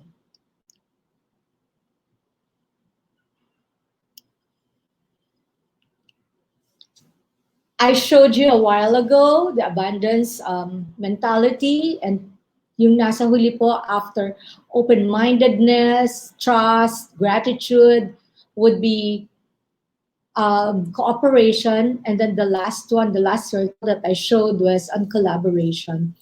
Complexity calls for diversity of thoughts, approaches, and ideas. We need to innovate, innovate, and innovate, and create value together. Ang kahinaan po ng isang or the weakness or the need or the challenges that one professor or one teacher or one administrator has can be complemented by another person. So in this digital world, we have no choice, but we need to collaborate with each other. Kasi hindi po lahat may kakayahan, hindi lahat may expertise, but when we are together, that's something that we can be proud of as Filipinos, that we have achieved a certain level of not crab mentality, but a certain level of maturity that we are able to collaborate with each other for the betterment of our educational system. So let's embrace diversity. Let's have inclusive growth. Let's include everyone. When we assess or do our environmental scanning, when we do our strategic planning, whatever that is that we're doing, include everyone. Let's have mental models and worldviews. That's why I would always say, lessen your TV time, lessen your Netflix, but research. Use technology, use your computer to see what's happening in the rest of the world. Go beyond borders. Engage in dialogues with different minds. I have been blessed to have at least 5 mentors who I talk to on a regular basis. Been blessed to be partner with Diona Tanchi. She takes care of my spiritual engagement, psychological engagement. I have someone in the United States. She's a clinical psychologist, and in San Bernardino, and she talks to me about the brain. So she takes care of me having to embrace and learn a lot about the capability and the capacity of my brain. I have Francis Kong, who mentors me in terms of leadership. We normally hold training programs together. But you know, these people, the reason why I am teaching this or sharing this with you is look for that person whom you can engage in. And of course, when I talk to Maria and with all this digital platform, technology and knowledge, very expansive exposure and experience, I get to learn. So engage with those dialogues, because as we engage in dialogues with people with different mindsets, we will be more open in embracing the different ideas. Para lumalaki po yung pananaw natin sa mundo. And then we become more appreciative of the world, that yes, we are in a VUCA world, but this is the new normal. So we adapt to it. So maybe the question that I would ask is, are you spending time with mentors? Do you have mentors? Do you have accountability partners where you can at least throw ideas and then brainstorming, have a brainstorming process? This is by Dale Carnegie, an old quotation that I always bring though. You know, most of the important things in the world have been accomplished by people who have kept on trying when there seemed to be no hope at all. Some students would say, Ma'am, mahirap naman ngayon. Siyempre, ang daming reklamo, especially last year. And I think meron pa rin natitira ngayong some students who are doing that. Some of our students would be logged in and they will be playing Mobile Legend or what have you. But you know what? We have to keep on trying, because when we communicate with them, then we will be able to achieve or share even with our students that, hey, I'm here for you. I'm here to listen. I'm seeing you. And we are in this digital world together. We are going to learn together. As an individual with a digital mindset, we understand the power of technology. This is just a recap to democratize, scale, and speed up every form of interaction and action. Hopefully, our choice as educators is to go through the digital learning path and respond with enthusiasm no matter what the learning risks are. So, ladies and gentlemen, that's all that I have for this morning. I hope I was able to share with you some of the thoughts, some of the research that I did. And as you would say, magandang buhay po sa ating lahat. All right. Yes. Maraming salamat, Dr. Maria Victoria Luwalhati, for that very powerful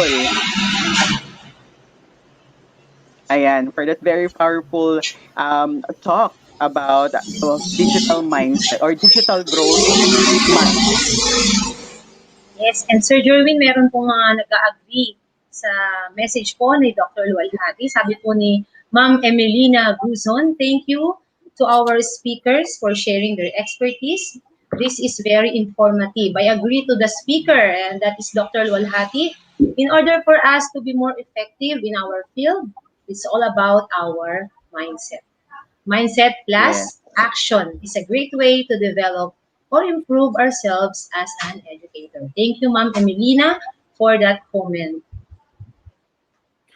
All right, so it's time for us to ask question about the topic of our speaker. Ayan, syempre meron tayong ditong question from one of our participants. Ayan, ma'am, what is the best advice that you could give to a teacher or administrator who tend to have a negative outlook or mindset toward technology? Well, to begin with, we cannot give unsolicited advice. Uh-huh. And well, I don't know how recipient they would be also. Because, in the Philippines, may levels tayo, di ba? And sometimes, medyo additional pa rin tayo. You know what I would always say is, and this is something that I do, I bring them to a certain level of appreciation. Like, for instance, I would tell them, look, this is what I discovered, and I got this from SlideShare. Ang ganda ng research. Or I would say, like Zoom. I had a boss who would say, hindi, face-to-face na lang. And I was saying, sir, can't be, it's ECQ. So I was very creative in telling the secretary, ipag-open mo siya, mag-download ka ng app, etc. We just have to be creative. And then I was telling my boss after a while, you see, sir, we have accomplished so much. Mabuti na lang may Zoom. Hindi tayo na-traffic. So I would always bring to a certain level of appreciation and parang doing a PR to be in a digital world. So that's what I would suggest, because it's kind of tacky when you give an advice to a boss or an administrator. All right. Thank you so much, ma'am. Another question, ma'am, here from one of our participants is this one. Just look at it. Okay. So is changing your mindset into positive one a collaborative effort, or do you need other person to help you change your mindset towards technology or something? Okay, the change of mindset to from a fixed mindset to a growth mindset, it's Yeah. first a decision. It will be a personal decision. Like Okay. I want to improve, I want to evolve, but it has to be collaborative in a way because there are things that I don't know. There are things that I would learn from other people, and I sincerely believe in that. That's why I have mentors. So it has to be collaborative, but it would take some humility from us to ask for help and to even say that, like I wasn't good in accounting and finance, what have you. No, that was like something that kung pwede lang alisin ko sa curriculum, aalisin ko, di ba? But then I had to learn that because I was CEO, I was president. I had to learn how to do that. So I would ask my internal auditor, and other than reading on my own or attending classes, I would ask my internal auditor, can you help me with this, understand this further? And then I would have group discussions, yung mga focus group discussions. So, sige, lahat ng Exicom natin, lahat ng Mancom, lahat tayo mag-aaral ng magbasa ng P&L and financial statement. So, learning becomes fun that way. Kasi para kami mga classmate na pare-pareho kami hindi marunong magbasa. So, yes, it's collaborative. It's a collaborative effort. It's humbling. But first and foremost, it's a decision that we need to make as an individual. Okay, ma'am. I would have to agree with you. Yes, ma'am, that's true. Ma'am, Mary Ann, my partner, do you have something to say, or do you have a question for our speaker? Hi, Marianne. Ayan. Ma'am Mary Ann, yung inyong pong microphone is nakamute po. Yes, ma'am. Ayan. Hi, Dr. Walhati. Yes, and thank you po for the inspiring talk. And Sir Jerwin, actually nasagot na ni Dr. Walhati yung question ko din. Dahil napaka ano naman din ng sinabi ni ma'am kanina na it comes from within, di ba? Yung mindset natin. Gaya nga nung karanasan ni Dr. Walhati na during her childhood, eto siya. So, along the way, di ba, lahat ng na-accomplish ni Dr. Walhati is because of the mindset, di ba? The positive mindset, the growth mindset na napaka-importante sa panahon natin ngayon. We are in the digital age.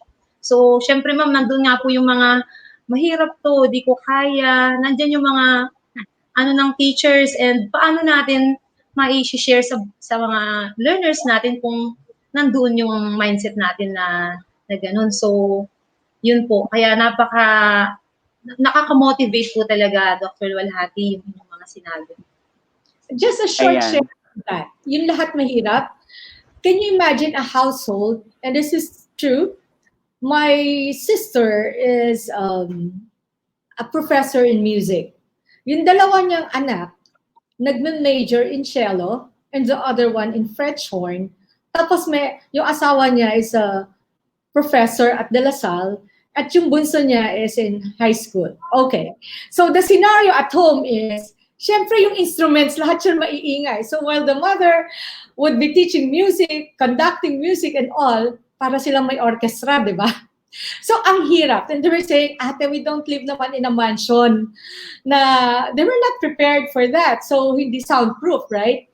But they managed. So naka 1 year na sila, para sila may orchestra, they had to talk to their neighbors also that, for around 6 hours, they have an orchestra, and they would have to talk to their teachers to fix the schedule. Kasi hindi naman pwedeng sabay-sabay. And, that was a funny challenge in this digital world because how do you teach cello? How do you teach music, right? But they managed. And the key was they needed to be creative. They needed to collaborate with the teachers, with the professors. They needed to cooperate with one another and say, ikaw mag-music ka, ako muna nandito magtuturo ng philosophy. So it's an actual setup actually. All right. Yes, ma'am. So again, very agree po ako dyan, ma'am. Diba, Sir Jerwin, siyempre, we do not know everything. Diba? We can learn from other people. We learn together. So, yun yung isa sa magagandang sinabi ni Dr. Walhati sa kanyang talk. And syempre yan, Ayan, saka nga naniniwala ako doon no, na kung ano yung situation mo before, hindi naman panghabang buhay yun 'di ba? It has to change. Kailangan magbago yon. Just like me, yung experience ni ma'am na yan, nung siya ay maliit, hindi nagre-recite, ako yon before. Ganon din ako. But nowadays,